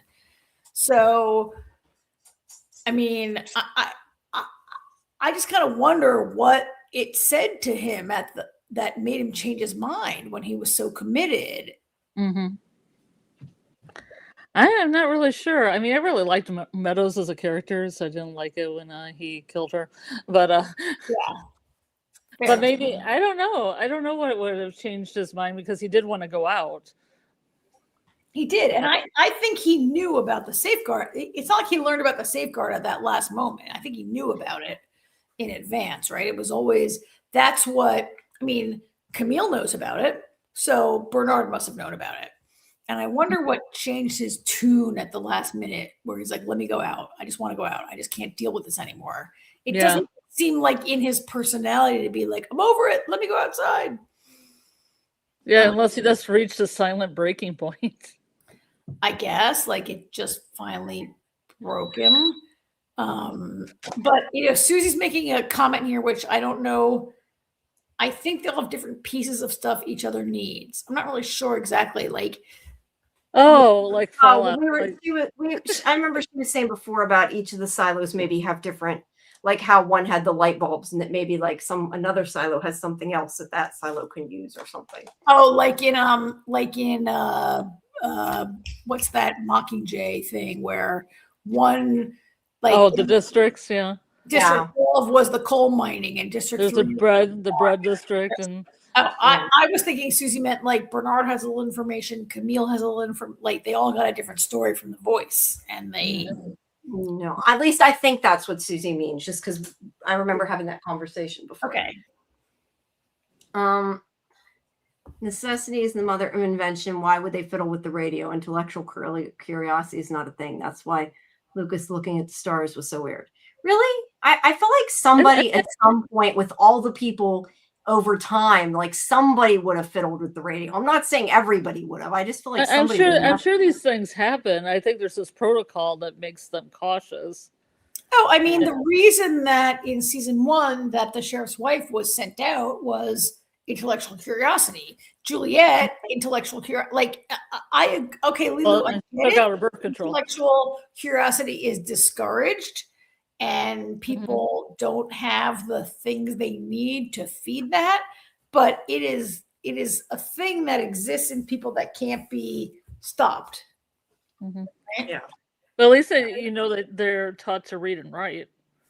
Yeah. Which I think is weird because I feel like when they're taking the books away, because books seem like relics, I'm like, why don't you just take away their literacy too? I mean, that's why in certain civilizations of the past and not so far past, like this is why like enslaved people in the United States were not allowed to read and write, right? Because you don't want them to or immigrants coming in, or immigrants were not taught to read and write, or in other parts of the poor in general around the world. Like education is a liberating thing, right? Yeah. Hey, Jenna. That's why I was surprised they were talking earlier in the episode about having a silo and putting all the art and books and great things about humanity in it. But that's the rich person silo, probably silo 1. Because I have seen 0 Picassos in silo 17. Yeah, it's just like Nazi guilt in there. It's just like all these. They already paid so much money for the dead bodies and everything. They can't afford to get a fake painting. No, I'm just kidding. Yeah, bunch of Picassos and Dalís in there. Yeah. Either way, Juliet and Bernard are getting along. All right, they're starting to. They're understanding each other. I think they are strange bedfellows right now. Yeah. All right. So then we have Camille who's talking to the algorithm again, and this is voice. We don't know that's an algorithm. It's a voice. I know. But where did we get algorithms from? Somebody called it algorithm at some point. I think right? It's on the closed captioning. Oh, okay. I just wondered. Like one of the first episodes where she talks to it, it says the algorithm as in the closed captioning. It talks like an algorithm, but at any rate, this is where it's saying the bodies were moved, I believe. I think it says their bodies aren't there. It doesn't say their bodies were moved. It says their body, right? Doesn't it say their bodies? It might. I thought it said moved, but you might be right because that didn't make sense to me. I said earlier that didn't make sense. Maybe I heard it wrong or remembering it wrong. Weren't there? Which, hello, dummy. They weren't bodies. They were They were living people, right? Like it assumed they walked away. Yeah. Yeah, I think that was its biggest assumption in the first place, that they were killed when they weren't, right? All right. Silo one is just tons of art and statues. On the backs of turtles all the way down. And wine and champagne and designer clothes. And yes, a lot of gold, just like gold Tons palaces and unlimited light bulbs. Yeah. yeah, they're just sitting on the light bulbs, even though other silos need them. Yeah. They're like, we're just going to sit on our light bulbs, and they're all gold. They're 24 with diamonds in them. Yeah. Well, look, I feel like we got to see Silo 1 at some point, though, right? I mean, we know that Silo 1, it sounds like from what Bernard is saying, is still like listening to the radio. So I assume that they're, alive, right? I mean, that's an assumption, but whoever is in Silo 1, which might be these people, but we don't really know, or whoever, right? Yeah. Maybe it's all the rich of them. Yeah. Helen and Daniels, they had just a ton of babies. I did have a question about inbreeding in the silos. Would that happen over time? That is a good question. I would think that they would all look the same by now. They would just all get the same traits, like genetic traits. Like we have seen couples like you need to win a lottery to have a baby. Yeah. Now there are 10,000. But other people are just ripping them out, like Knox and Shirley, just ripping those things out. Well, and we see like in a show like The Ark where you have to be matched up with someone to be allowed, like they've done the genetic matching because, right? But I mean, there are 10,000 people in the silo. I'm not a geneticist. Maybe at 10,000, there's enough randomization that it's okay to let people pair up, right? Yeah, maybe. Not like there's 20 people. I mean, it seems anytime somebody becomes pregnant, they just let them have the child, so there's no problems with that once it happens. Yeah. I like Doc's. My headcanon, there's a silo that's a library all the way down, reminiscent of the Great Library of Beauty and the Beast. That'd be kind of cool. Yeah, that's where he would be. That's interesting. Look, I feel like they. I mean, I don't know. They've tried to get rid of a lot of the books, but we know that some of them are still there, right? Like they haven't gotten rid of them. I mean, there's plenty of books, but books that like, I mean, there's medical books, there's textbooks, there's whatever, right? The school books. The other books are someplace else. School books, but there's not like books that reference the past. There's not like artifact type books, right? Yeah. Yeah. All right. So this is where they talk about like her squadron went into the nano cloud that was in Iran or wherever it was they attacked. I don't know if it was Iran at that point. It was Iran, yeah. Was it Iran? Okay. Wherever they went to attack. And so in Iran, and they want, because they say that they wanted Helen and Daniel to experience one of these things, and that's why they say they let them think they were going to die in the car. But that this nano cloud that they ran into, the squadron, that they Iran had tried to hurt our nanobots or whatever, so they used this as a way to stunt them by I didn't exactly understand the whole logistics of it, but basically they somehow dug a hole underneath where their nanobots were, so when they flew across they could blow it up and like everything would sink down into the hole and they'd lose everything, was basically it. But they knew from what they're saying, at least Helen and knew right away, that like there was no way that they would have put a bomb in there, a nuke in there, in case as backup. Like they had every intention of setting off that bomb from the very beginning, which meant those people were going to die, and they never intended them to come out of it. They were just lucky that Charlotte lived. And maybe that's why they want her. Maybe the fact that she lived is important. I don't know. But Helen, very, distastefully, untactfully, is like, oh, you guys were just cannon fodder and we're going to die. And they knew it. And yeah, that freaked Charlotte out for good reason. Really? Do you think? I kind of thought that Helen was correct.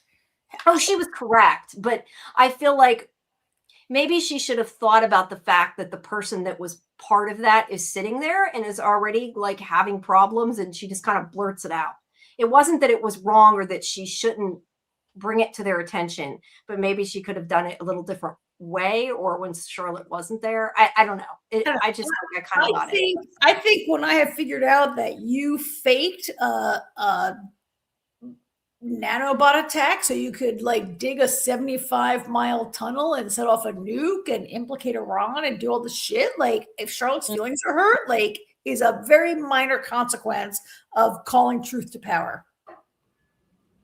To me, but I could be, other people watched this and maybe felt more sympathy for Charlotte. I thought the sympathy for Charlotte was a little bit overwrought and almost intentional to make Daniel like not support Helen. And stay instead of going.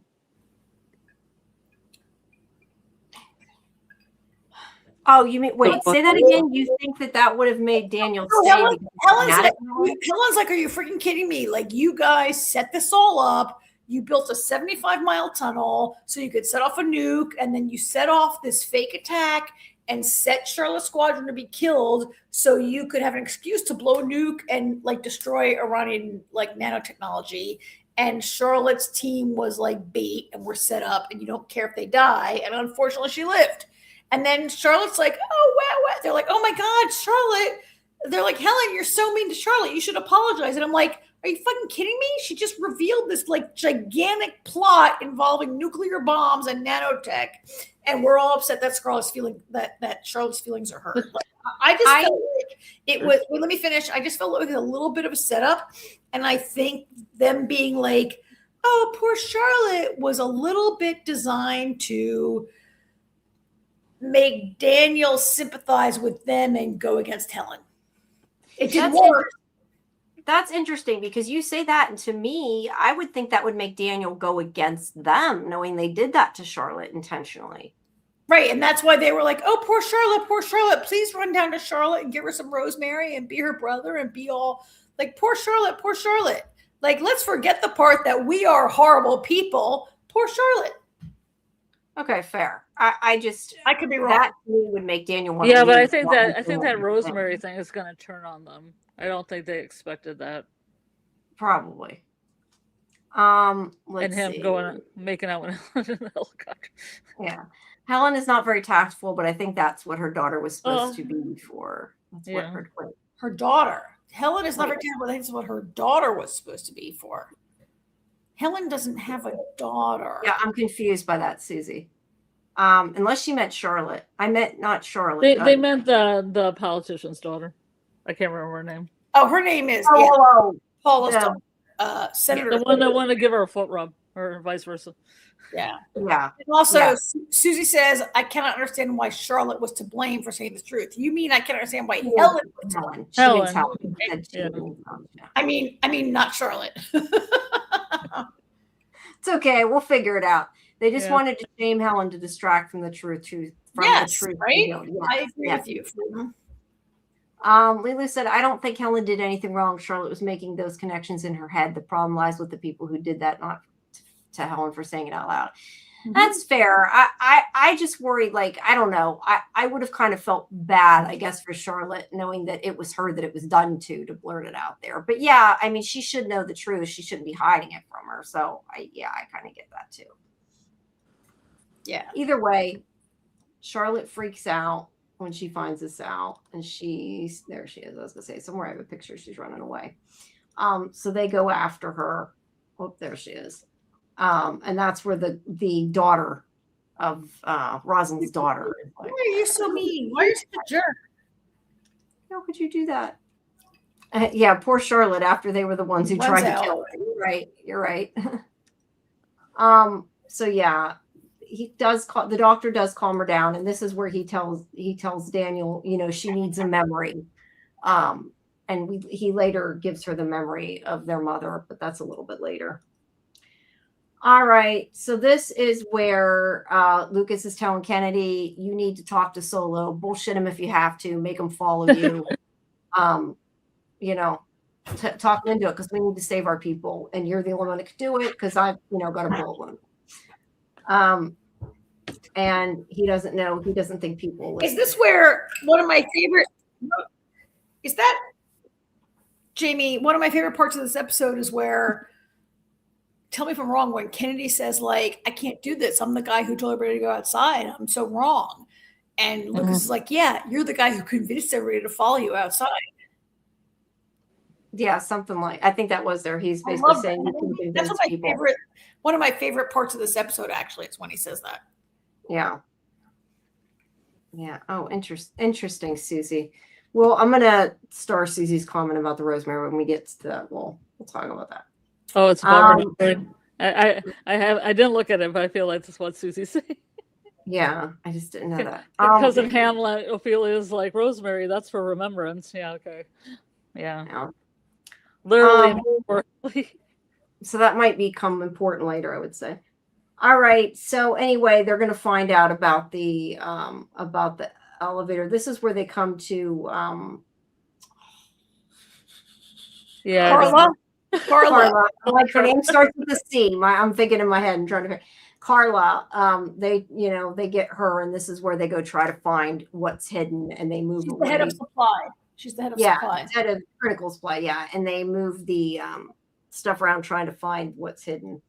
Let's see, and then there's more with this is where he's talking to Solo, and this is where, like, he says to him, his story is that, my wife, he talks about what they do with the dead in Silent.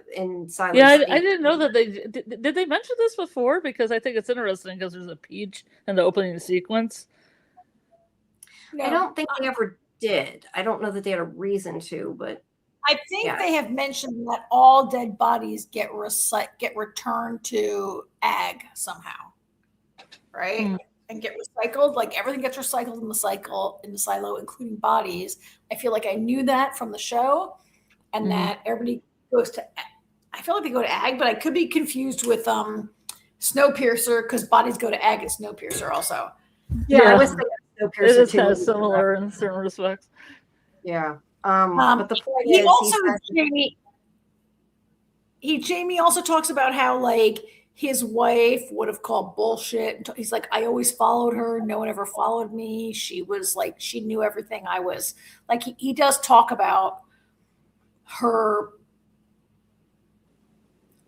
like, being the leader. He followed her lead, right? He talks about his wife. What he doesn't talk about, it's funny because I feel like his character has been so defined by how much he missed her, and he did what he did, and Bernard was able to manipulate him because of his profound grief, right? Yeah. Yeah. But he tells them that, like, what they do with the dead to honor them is that they bury them, and then they each take fruit, that they eat some fruit, and then they dump it basically in the hole, and, like, it'll turn into a tree, because he said there's a peach tree that grown over. And he says this whole thing where, like, she'll never see that tree, but maybe the people that eat that fruit will end up out on the outside and see that tree and take a piece of her with them. It was, like, I don't know, it was kind of sweet. Like, it was kind of weird, but kind of sweet. I appreciated the sentiment, I guess. Why is it weird? No, I mean, not weird. The way he said it, I thought was a little strange, but I mean, I don't know.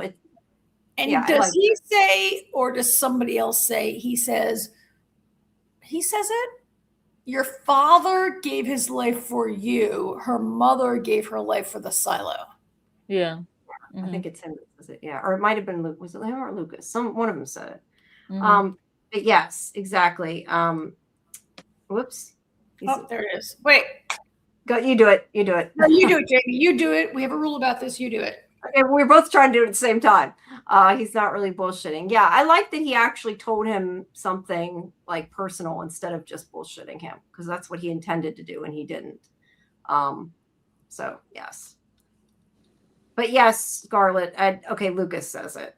But yes, Lucas says which is in the opening. Lucas says it. Lucas says, your mother gave her life for the silo, right? That's what we're talking about here. Yeah, your father gave his life for you. Your mother gave her life for the silo. Lucas said thank you.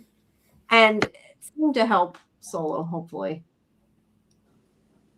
All right, so they're gonna bury her, and it's a way that it got him to let them move the body. Is kind of the whole point.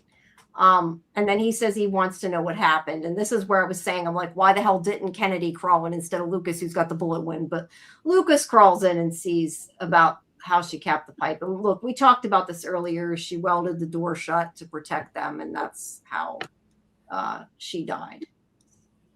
Sealed in there. All right. And then this is, I think, where they're sending Shirley down to find out where the panel is or whatever, where they're going to try to. Is this where Juliet figures out that she's pregnant? I don't know. I Yes. feel like that's later. Is it? Okay, maybe it is. They have a conversation about was sending her to the wrong panel because of the way she found out from the cameras, the angle they were. That's how they knew the silo. Isn't this discussion where she's like, "Oh my God, when are you going to tell me? Is it Knox?" This is where she like Juliet. Yeah, but she thinks she's coming down there to tell her to not do it. Yeah, because she Instead of figured switching out she was channels. pregnant. But she's like, yeah, she's like, how they talk about how Knox removed her birth control and cried because he thought he was hurting her, even though it didn't hurt. That was cute. I like that little story. But yeah, she knows that Shirley's pregnant, but she's not stopping her. Yep. Anything for students is when we're going to learn how Solo lost his eye. See, I thought I was trying to remember exactly what it was about his eye. I thought it was just another color or something. I couldn't remember. Yeah, they look like two different colors. Yeah, Is it a glass eye? So. Is it a glass eye? Maybe he can't see out of it. I honestly don't remember. I thought he just had two different color eyes. That's how much I remember. So. Yeah, I don't remember anything happening to his eye. Do you remember, Karen? The show has not, I think, revealed it. Really been into that, right? I don't know if we ever. They have not confirmed, I think, whether that's whether he lost an eye or not. I think a lot of viewers think maybe he's lost an eye, but you can't really tell. Like there are people who have two different color eyes in the world, right? And that could just be that's what I thought it was. I thought that's all it was. I didn't. I don't even remember what it's called. And I think Juliet asked him, and he didn't answer, right? Yeah. So we don't really know. We don't know. Yeah, I don't know. Okay, so they go into critical supply, and this is where they start moving things to try to find what's hidden. And Knox finally says, we need to move something that's heavier than just two people could move it, because otherwise people could find it accidentally. They move the crate or whatever that is, bricks, I don't know, but they move it with the forklift. And then they open this door, and I know I'm scooting a little bit, but it's because we're like almost at 2 hours and we're still like 3/4 there. But they open the store here, and they find the tunnel that eventually we find out after takes them to the lift. We were ahead. That's what I thought. This is where Juliet figures out that they told her the wrong panel, because she says about the cameras and all that crap we talked about. They didn't tell her the wrong panel. She thought the wrong panel. She figured out the wrong panel and therefore told her the wrong panel. No one misled her. She miscalculated. No, she made a mistake. Yeah, and she therefore told her, but she still told her the wrong panel. But because she made a mistake, well, she gave the wrong instructions. Yeah, thank you. Scarlet, that was what I was trying to think of. All right, so either way, they need to tell her the correct thing. This is where they're trying to convince them to stay, I believe, where Charlotte ends up deciding to stay, but Helen's like, oh, hell no. Like, I ain't staying with you, because she says something like, I'd rather die in the apocalypse than be down here with you Morlocks or whatever, and she and I feel like at this point, I feel like Pierre was like, I almost expected Pierre to be like, I told you she wasn't going to take the deal. Like, he just is kind of like I just like when he said, you can keep the $1 million, and she's like, sweet. Yeah, it's like, you can keep it anyway. You came down to see this. Because they say, we want you to be part of this. You don't have to live in the silo. You can live 30 miles away in Atlanta. You'll get to work for the Post or whatever. Is it the Post? Whatever newspaper it was. That wasn't, that was for real. We want you to have that job. You'll tell everybody about the silos when the time comes. And he says that they'll tell everybody about the silos, but the way they say is, they said that it'll be Pierre's folly. So I guess the idea is they'll tell everybody that the silos exist, but that there was no need for it, and that he was dumb for making it, is kind of the way they're putting it off, right? Like, they're going to make it like, oh, this crazy guy made silos, because they don't want them to think. They don't want anybody actually doing anything that they need the silos. But it's a fake out. They don't really believe that will ever happen. No. But that's what they're going to tell people. because, No, like he that- said, if they tell people now, will they might. tell people in the event that it comes out, but they don't believe. To me, they don't believe they will ever have to tell that story. That's just a thing they're telling Helen. Like I think they really believe the end of the world will come. They really believe the silos will be needed, and they're like, "Oh yeah, Helen, we'll tell people blah blah blah blah." But they're all like, "Helen blah blah, Helen blah blah blah, Helen," right? They don't really. Yeah, believe no, that. they definitely think they need them, but they're saying they're going to tell the public that they need them, thinking they need them, and they didn't. If and when they'll tell the public. They're saying I think they would just tell them at any time, because then they can scuttle all the rich people into them, because the other people are going to be like, oh, that was funny and that was folly. I just think there's no real plan to tell the public, and they're just telling Helen that because they need to tell. I don't know, but they don't want to tell anybody now, because then they said, well, if we tell people we're making them now, they might think, well, there's no reason to attack because they can get away from us, or they might think, let's attack now before they're done being built. So they can't, either way, they can't tell anybody for 4 years or something like that. Whether they intend to really tell them that, I don't know, but they're saying that. The plan was for that to not come out for a while, or they knew it would get out if they told her, so that's a trap for some reason. Maybe, I don't know. They said that in a couple years they would have her release it. Look, she signed an NDA. She can't now, or they'll put her in, like he said, in Guantanamo. So she's not going to tell nobody. She can't go to. But the plan is that they need to test it for 5 years anyway. This is a long-term plan for these guys, and they hope to lock her up with an NDA, and maybe she'll come around by then. But I don't really believe they have any plan to be like, oh, it's Stinson's folly, blah, blah. Maybe. No, you could be totally right. But that's what they tell her either way. And she's like, fuck no, I ain't staying with you. I'd rather die. But Charlotte does. And she says, good luck, Morlocks, which is, we all know the Morlocks, right? You guys all know the Morlocks from the Time Machine. Yes. Yes. Which. H.G. Wells action. Yeah. All right. I don't know why I took a picture. Oh, here's where she finds out about her being pregnant. And they look almost exactly the same, these scenes. Well, that's why. Yeah. Okay, so then they come to Harwood and they're like, oh, no, that's right. He sees somebody's coming down. Do you guys think, like, I feel like Shirley's pregnancy is like a total nothing burger storyline. Like, I really kind of, I don't want to say I don't care, but I feel like this is a storyline. Like, I don't really get why they're giving us Shirley's pregnancy. Like, what is that? Like, so that doesn't occur in the books? Well, we have no. They're not together in the books. She's not pregnant in the book, right? Okay. And I feel like, this is the thing I complain about in other shows. Like, is her pregnancy low stakes compared to the survival of the human species, right? Mel Game Changer says Shirley's pregnant in real life. Oh, so, okay. That would be a good reason to add it into the story. That happens a lot. Interesting. I do wonder though, like, I do wonder though, we questioned before, like, do they just let them have a baby if they get pregnant somehow naturally? Or like, I don't know. I don't know how that works because she took her birth control out. Like, is she going to be? I wonder if it's going to end up being a comparison and contrast between the sheriff and his wife and the pilot, and them having a baby now. And when you have an unreported baby, like, you're supposed to have permission to have a baby. So where does this rando baby come from? And then what happens? Like, do you get punished? Or like, a baby is a great thing, right? So but you can't reward them because everybody would just be. Yeah, but wasn't Julia one of those babies? I thought Julia was a baby that wasn't planned. Oh, I don't know about that. I don't know, but I question even in I mean, I don't know. This is the future, but I mean, maybe like they know that no birth control is 100% perfect. So maybe sometimes they do have accidents and they just accept it. I don't know. Because what I said before, I thought if they tried to have protocol to a certain point, but if a woman did get pregnant, then they would just let her have the baby, and there's no like get an abortion or anything like that. They'll just have it for that long. So tear out your birth controls. Yeah, I don't. That doesn't seem pleasant. Don't remember.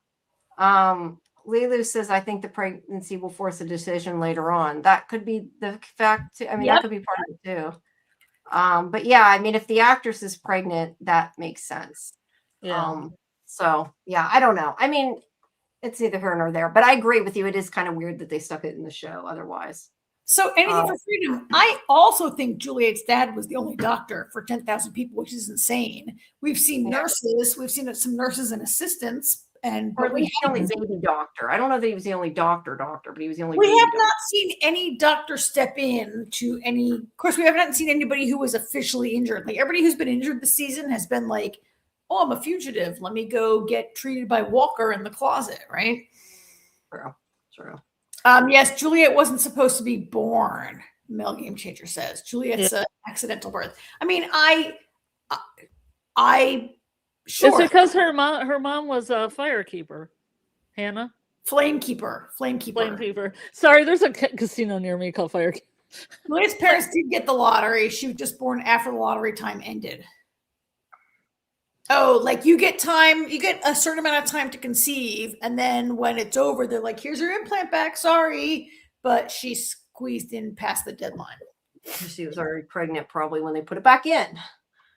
I don't know. I don't remember the details of that, to be honest. But anyway, they have to regulate. They can support a certain number of people. You can't just everybody get pregnant right and left. But at the same time, like a baby is a welcome thing, and you're not gonna like terminate that. Baby, hopefully, yeah. But you're gonna try to keep the Flamekeepers from having them. Yep, no Flamekeeper babies. Only good proletariat babies. Oh. All right. So Harwood knows somebody's coming down through the elevator, but he does not expect it to be the sheriff and Knox. And he's actually like talking shit about them when they show up. Yeah. Yes, he is. And he's like, the sheriff's what? So they do later threaten him. I never remember her name, so I'm not even going to try. We none of us remember her. Usually we call her different things. All right, Sally? Sandy? Christine, Sandy? I don't know. I love her hair though. Multiple job lady, collaborator. Yeah, they have to. They talk about how they need to. It's Sandy. Yeah, it's Sandy. She's right. They talk about how they need to get into where the pipe is, and that they're going to. I mean, there was a lot of stuff about like they're going to say that there's a work order or whatever, and make it so it seems legit. And they send her because she's the only one that they could have that they wouldn't suspect. And there was just kind of like a bit about that. It wasn't super important. I don't quite get the details, but. Okay, there's more. This is where she's like, I'm leaving. I guess you weren't quite up to that point. Where Charlotte's like, Helen's like, I call bullshit. Yeah. And this is whenever she's talking to Shirley here. Wait. She gets a call from that Sandy who has been caught by Emerson, and she gives her a code. That she knows that they're like in trouble, and she's like, you got to go, you got to find it somehow. I can't stay with you because I'm already burned, is basically what she says. Like, I can't. So did anyone catch it? This was a very good code throwback to a previous season that I did not recognize that person's name. They're like, oh, I sent Marvin Gaye to go do the repair. Like, who's Marvin Gaye? Oh, he's a mechanic. Juliet wasn't available. And then Juliet's like, my memory is like, oh, I'm saying Marvin Gaye, but I don't really know his name, right? Yeah, I know. Oh, Marvin Gaye. And Juliet picks up on the signal. I liked it because it really relied on Juliet's memory coming back. And I'm not sure, what's her name? Sandy. Could really have, like, it's a risk. Like, did she really know Juliet would remember? I kind of liked it. I didn't remember it until they showed the flashback to season 2. It was kind of cool. I was kind of like, to me though, I was confused like why they would use Shirley though, because she's like, oh no, it's Shirley, and I'm thinking, well, wouldn't they know that Shirley shouldn't be the one assigned to that? I mean, it didn't matter because it was about the name, but I was a little confused by how that whole plan was coming together. So they talk to Harwood and they threaten him, and they're saying like, we know you stole the stuff. He says that they stole the stuff because they knew somebody else would steal the stuff, was basically his excuse, which was a bunch of bullshit. But the sheriff threatens him and is like, you could get in trouble. You would be sent to clean for this if he doesn't like tell them about Orla's death, because that's what the sheriff still cares about, is who killed Orla. And he's like, I didn't kill her, neither did my daughter. And he's like, no, but you know who did. And that they come back to that, and maybe that they didn't come back to that. I think I just didn't get a picture of it, where they take the guy away that was Orla's boyfriend that we all said before seemed guilty. And oh my goodness. Oh, Mike. Yeah, sorry, I don't think I got a picture of him. Can we pause here for a second? I would like to ask, okay, Scarlet, Yes. how do you feel about the whole who killed Orla storyline? I actually like it because it's kind of a throwback to season 1 when it was more of a murder mystery. I know it's probably not a popular opinion. Jamie, how do you feel about the whole? I was interested before, but it's kind of at the point where now, with everything else going on in the story, I'm like, okay, who cares about what happened to Orla?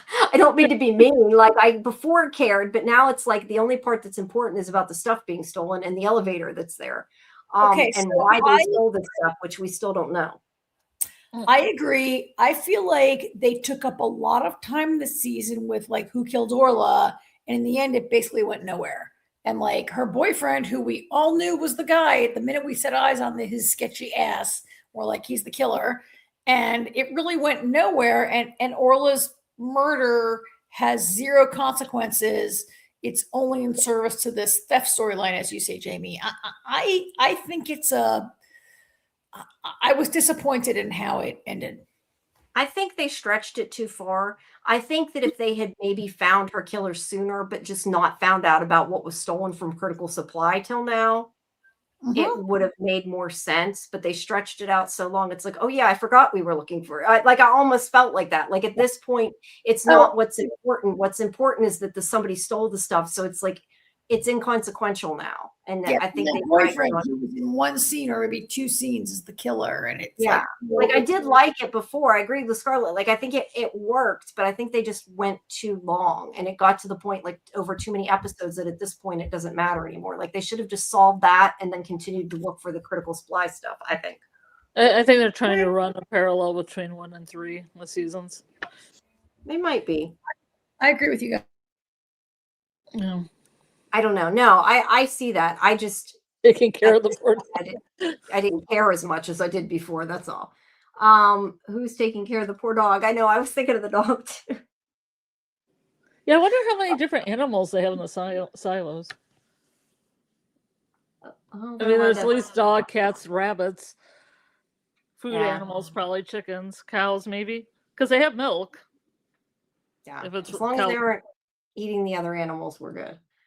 All right. So this is where Daniel comes to talk to Charlotte, and he's like giving her the memory of their mother and the Sunday dinner they had the same dinner every week. And I think it was it was Susie said about rosemary means memory, and I don't know where it's at. Yeah, there's certain chemicals in it that help your memory. It was way up there.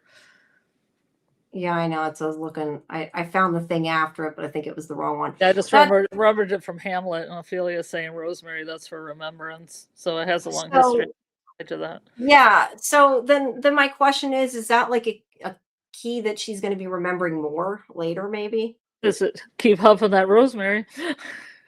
Yeah, maybe. But in this moment, it just helps her remember something of home, and it's for Daniel to make her feel better, I guess. Yeah, or is it a key that other people in the story will find sent to be a trigger? Could be. That's a good point too. Could be.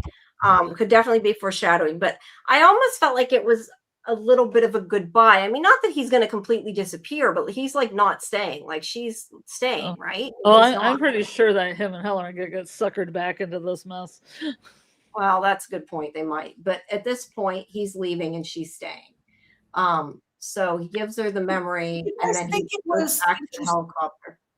Did you guys find it? I found it kind of interesting that she takes one sniff, and in 10 seconds, she has this memory of the chicken, But then she says, like, I remember her. Like, she remembers her mom. Like, I think she has a much bigger flood of memory than just the chin, right? And that scent is such a. That's why, to me, I was like, yes, we know, right? You're correct, Jamie, that we know that scent is a major memory trigger. But I was like, oh, are they setting up that someone else is going to have some sense and this is going to be a thing?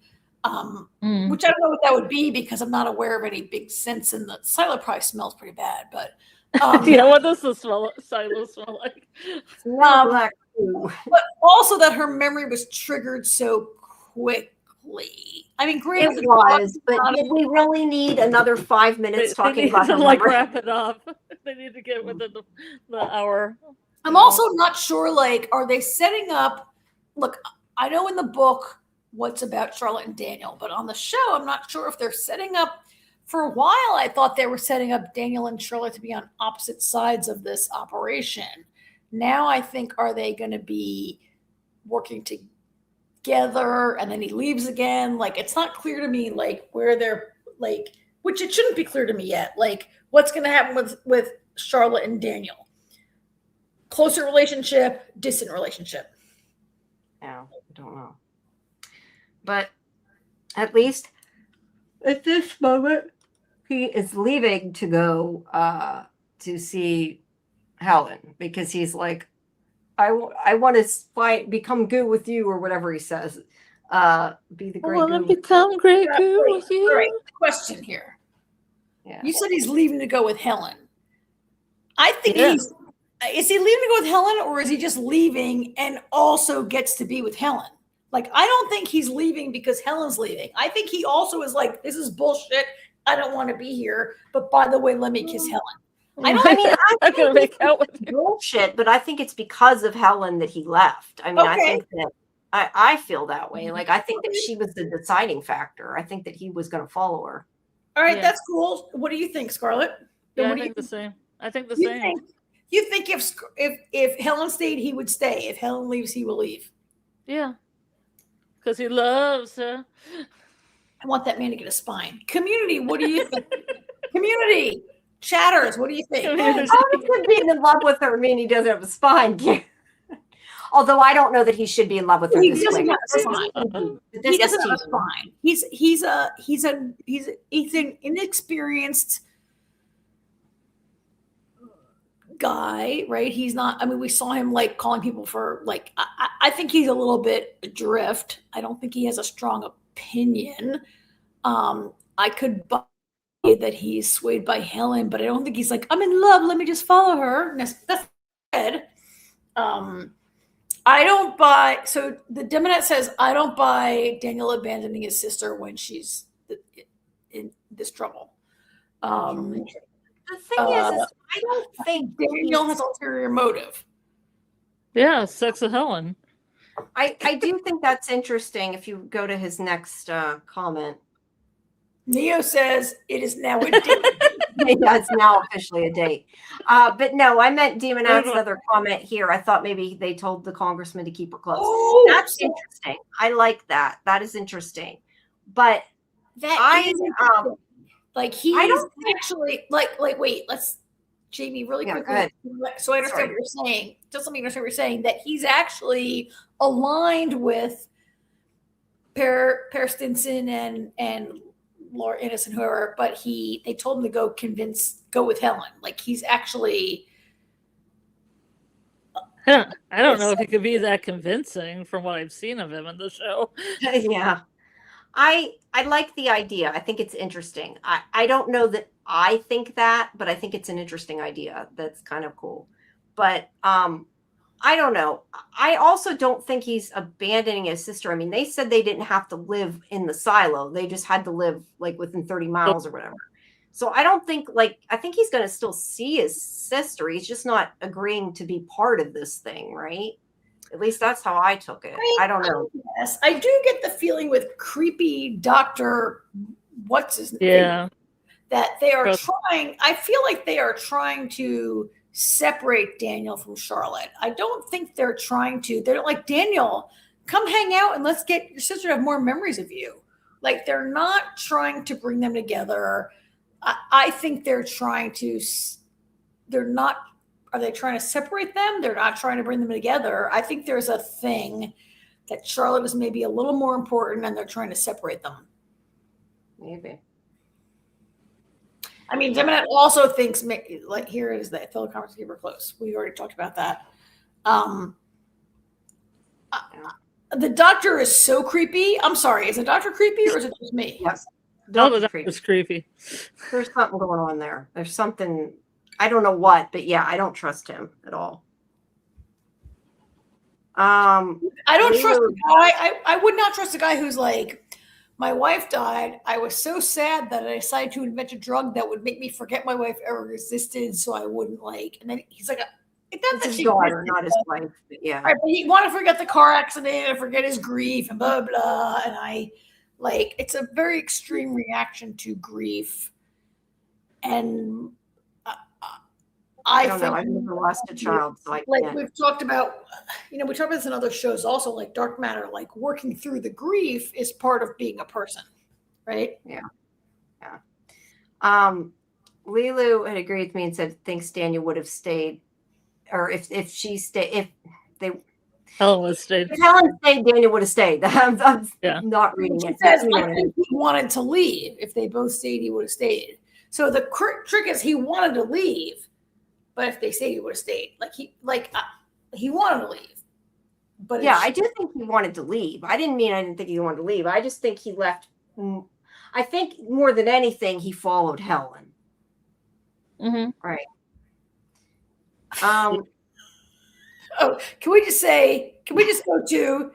He's a super creep. Super creep. Now. And yes, the breathing exercises were creepy. Yeah, that was creepy too. Yeah. But Demonette says there's no way I'm leaving my sister when her memory is troubled. All Daniel knows is that the doctor lied to him at the beginning. Yeah, but that's what I'm saying. Like, is he leaving her? I don't think he's necessarily leaving her. I think he's just not agreeing to be part of the Silo project. Maybe I'm misunderstanding it, but that's how I took it. Like, I don't think he's necessarily ditching his sister. So Jamie, you're correct. Like, they never said if you leave, you can never speak to your sister again. Not that we saw. Right? Like, because he said they don't have to even live in the silo. So I assume she's not going to live in the silo. I mean, I don't know. Maybe she will live in the silo. But they said this whole thing about like you can live 30 miles away from the silo or whatever. No, but so only if you're in with us. If you're not in with us, you don't get right. But I'm assuming that if she lives 30 miles away from the silo, they're not going to like say you're never allowed to see your brother. Was what I ment. Like I didn't take it as. They never said that. That might be context, right? I guess that's possible, but I didn't take it that way. I don't think she cares if she sees her brother. She doesn't really remember her brother in the same way she remembers her, right? Like, right, but I don't think he would completely leave her. I agree. I feel like when they changed the memories, they kind of severed that connection. And we saw that with Juliet, that like when she forgot, it's been a lot for her. She still doesn't feel for Shirley what she used to as a BFF, right? Like she doesn't really, like Juliet's emotions are not there yet. And I feel like that maybe is what they've done to Charlotte. Like Charlotte's like, yeah, you're my brother and I kind of remember you, like you were okay, but she doesn't really feel like love for him or connection to him, right? Yeah, that's fair. But I feel like when you sever that memory, you sever that connection, and maybe that is part of the goal here. Maybe not ultimately the silo, but right now, like let's like not let these people be, right? Like I feel like they definitely want to separate Charlotte from Daniel. I don't know. Anyway, all right. Either way, you could be right, but I do agree. I don't think Daniel would completely leave his sister, but I don't know that it's saying he is. I didn't feel like it was. Okay, but how did you guys feel right now about the smooch and the like, I want to be great good with you? I mean, he was trying to be. What? Sorry. It was Daniel's kind of pathetic way of trying to be charming. I thought it was a little spontaneous. Like I felt like the first time he said it, I'm not sure he even knew he said it. He's like, I'd rather get blown up than be. Like he just thought it in his head and then said it again a second time because he. didn't realize that's how he felt completely, and he wanted to just smash. I mean, she had said it. Like Helen had previously said, like, look, I'd rather get blown up and turn into goo than like live with you Morlocks. I'm out of here. But he says it in a much more. He's like, I'd rather turn to goo with you. Anything for freedom. Loved it.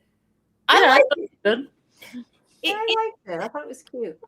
It felt to me like I saw that chemistry, and it felt real for me. Right? He's like, I'd rather blow up than and turn into goo with you, and she's like, wait, what? And they. Yeah. But I mean, it's not like we haven't seen it coming all along. I mean, this was like clearly on the horizon. But I liked it. I thought it was cute. But his other choice is living with the trillionaire and the, political people down in the bunker.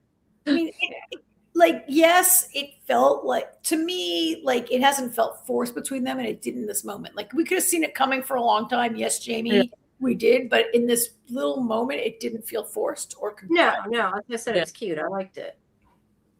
I wasn't surprised, but I liked it. Yeah, I wasn't surprised. I've liked how they're flirting all along. So, yeah. Yeah, they're good together, these two. Mm-hmm. They'll have many babies for the silo. Even though she's way too smart for him and he's kind of dopey. Yeah. To be fair, not all smart people marry smart people. But, Fair. All right, so they kiss and they fly off on their helicopter. So I was reading a comment thread. I think it was on Vulture, the comment thread, and this person wrote, I really thought the helicopter was going to blow up at that moment. That'd be awful. It just crashes into the silo. It's like, well, there you go. Yeah. It crashes into the digger. They have to get, I'm telling you, they have to get the Pez dispenser there somewhere. They can't kill them. Yes, you're right. You're right, Jamie. They have plot armor because the Pez has to go into the silo. Yeah. I mean, could the helicopter crash and somebody finds it in the wreckage? I guess potentially, yeah, possibly that could happen, but I don't think that's where it's going. And that Pez is in her purse right now, I think, right? Yes. So her purse and her have to survive, right? Yeah. Yeah. All right. Yes. Sweet but dumb. You're right, Louis. Sweet but dumb. Yes. Cutie smoochie.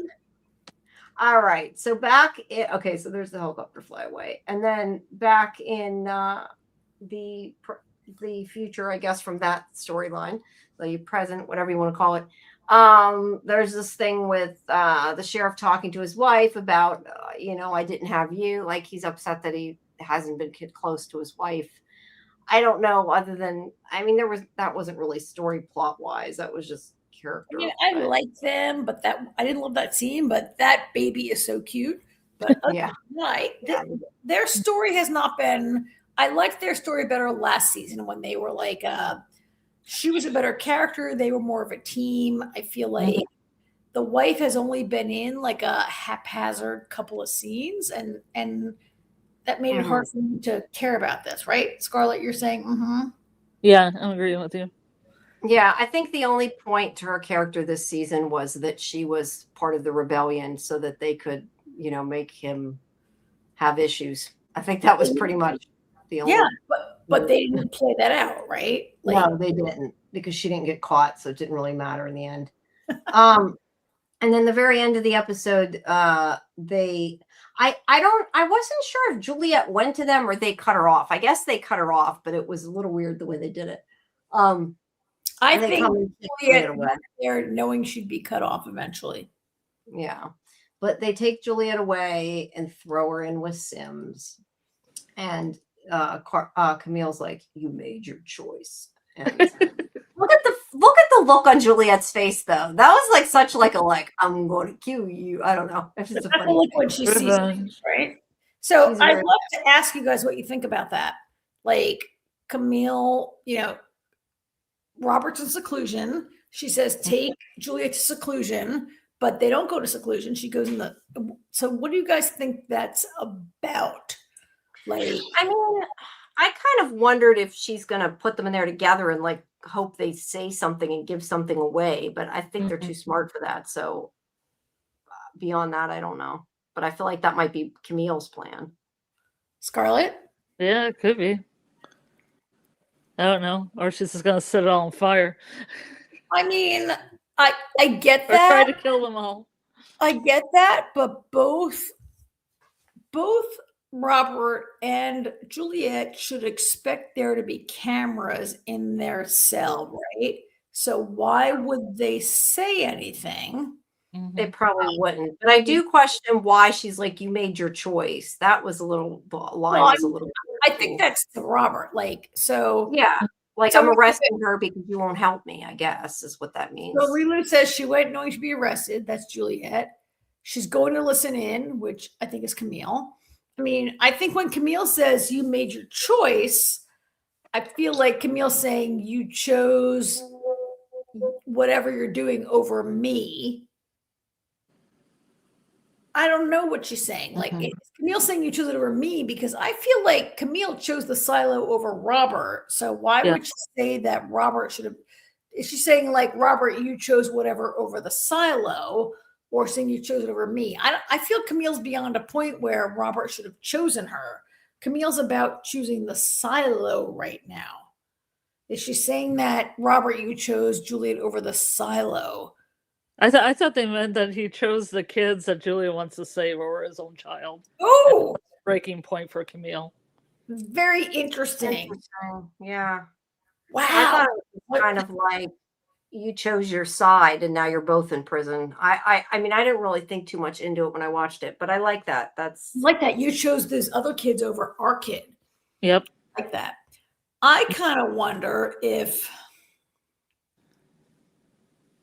is there more to Camille than look, and this storyline is not part of the book, so I'm not gonna say anything about this. I don't know anything about this, but is she saying like did she put them together because I don't know. I would like to think there's more to Camille and there's a deeper level that she's operating. She was so smart last season and so ambitious, and now she's become a pretty one note villain. Like I listen to the voice, and the voice tells Like me. a James Bond villain. Yeah, she's like the voice told me, so I do it. And last season she was so much more complex, and Yeah. like could she have put them together in the cell to hear something, not to annihilate those two, but to stop the I don't know. I mean, we have a bunch of things here. Susie says, I think she's getting fed up with the robot voice and is pulling a fast one. Camille wants to know why Juliet wanted to go back to 17. She thinks Robert knows why. Yeah. She also realized that the robot voice lies. Yeah, all that is. yeah, I forgot about that. Susie points out also she called out what it was red and mad like 2 other times this season. Yeah, earlier when it was red, didn't she say something like, is that because of me or you? She said something to that effect when she looked at it red. And like, I don't know, red me before it was red whenever its outcomes weren't aligning with what it wanted. But I don't know, it does kind of make it like almost like an emotion, like it makes it look mad. I mean, red does mean anger. The anger, yeah, the anger So like it makes me think that. I don't know. It's interesting though, but she did call it out, which is Debbie says she asked it was a reflection of her mood or its mood. Is that what we're talking about with the red? Yeah. Yeah, which is kind of confusing. It makes me wonder because like if it's an AI, why would it have a mood, right? I don't know.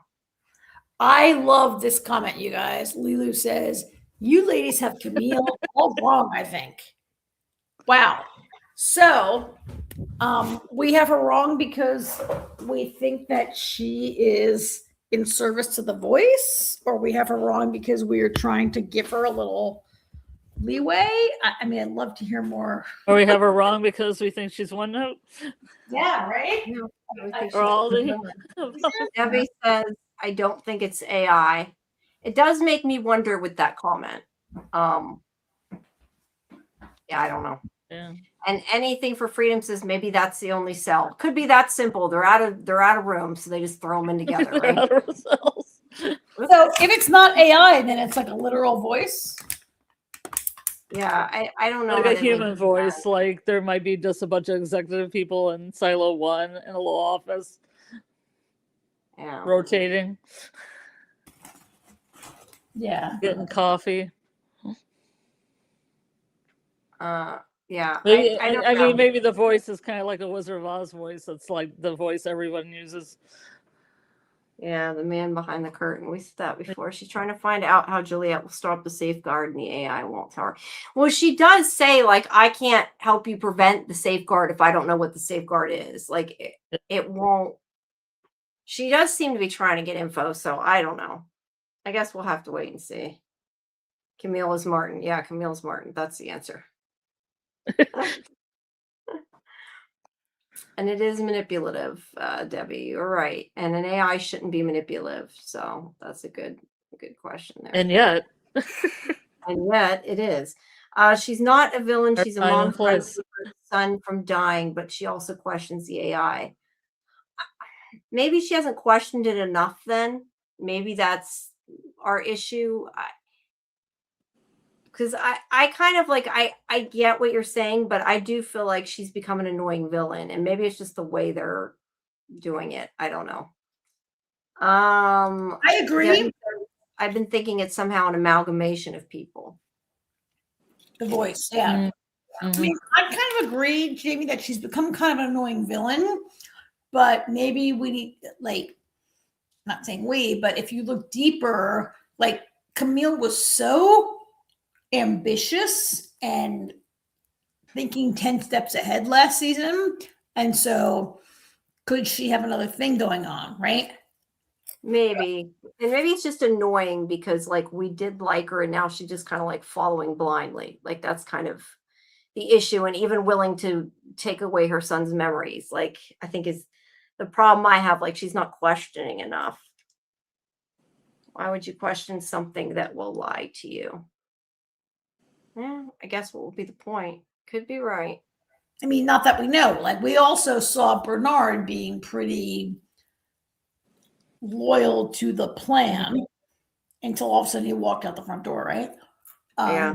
I'd like to think that Camille, who I thought had a little more complexity last season, might retain that, and they're just not showing it to us, which is kind of uncool because I wish the writers would show us. But I'd love to see her come around in these last 2 episodes. Yeah, that'd be cool. I don't know. Lilu says I think she's definitely 2 steps ahead, or wait, 1 steps ahead. I assume that was 10 steps ahead, probably. She's some steps ahead. Okay, she's some steps ahead. I'm assuming that was 10, but yeah, I don't know. We'll have to wait and see. I guess 2 more episodes. That's it, and then we'll probably have 2 more years to wait. So I feel like the past storyline with Daniel has way more than 2 episodes to go. Like, how will they finish that? Wow. Yeah, that's why I'm starting to wonder if that's gonna be part of next season too. Like, I don't think that storyline's over. I thought it was gonna be, but I'm starting to question that now. There's also a little bit we didn't talk about where Shirley comes in and she's like, they've arrested Juliet. And they're like, oh no, what are we gonna do? Oh, and Bernard says, we gotta blow up Judicial like we planned. And they're like, yeah, but Juliet's there. We can't. And he's there. And then Walker says something like, she would want us to do something, and I don't intend to live long enough to forget her, or something to that effect. So yeah, they might go through with the plan to blow up Judicial. I guess we'll have to see. I don't think Juliet's gonna blow up, but we'll have to see. Yeah, I don't think she's gonna blow up either. Yeah. Inkling. But what their plan is going to be, I mean, maybe they're moved before that happens. Who knows? But I don't know. So, all right. All righty, guys. Well, we've gone on. The 3 of us have gone on a lot longer. You don't have AJ rushing us.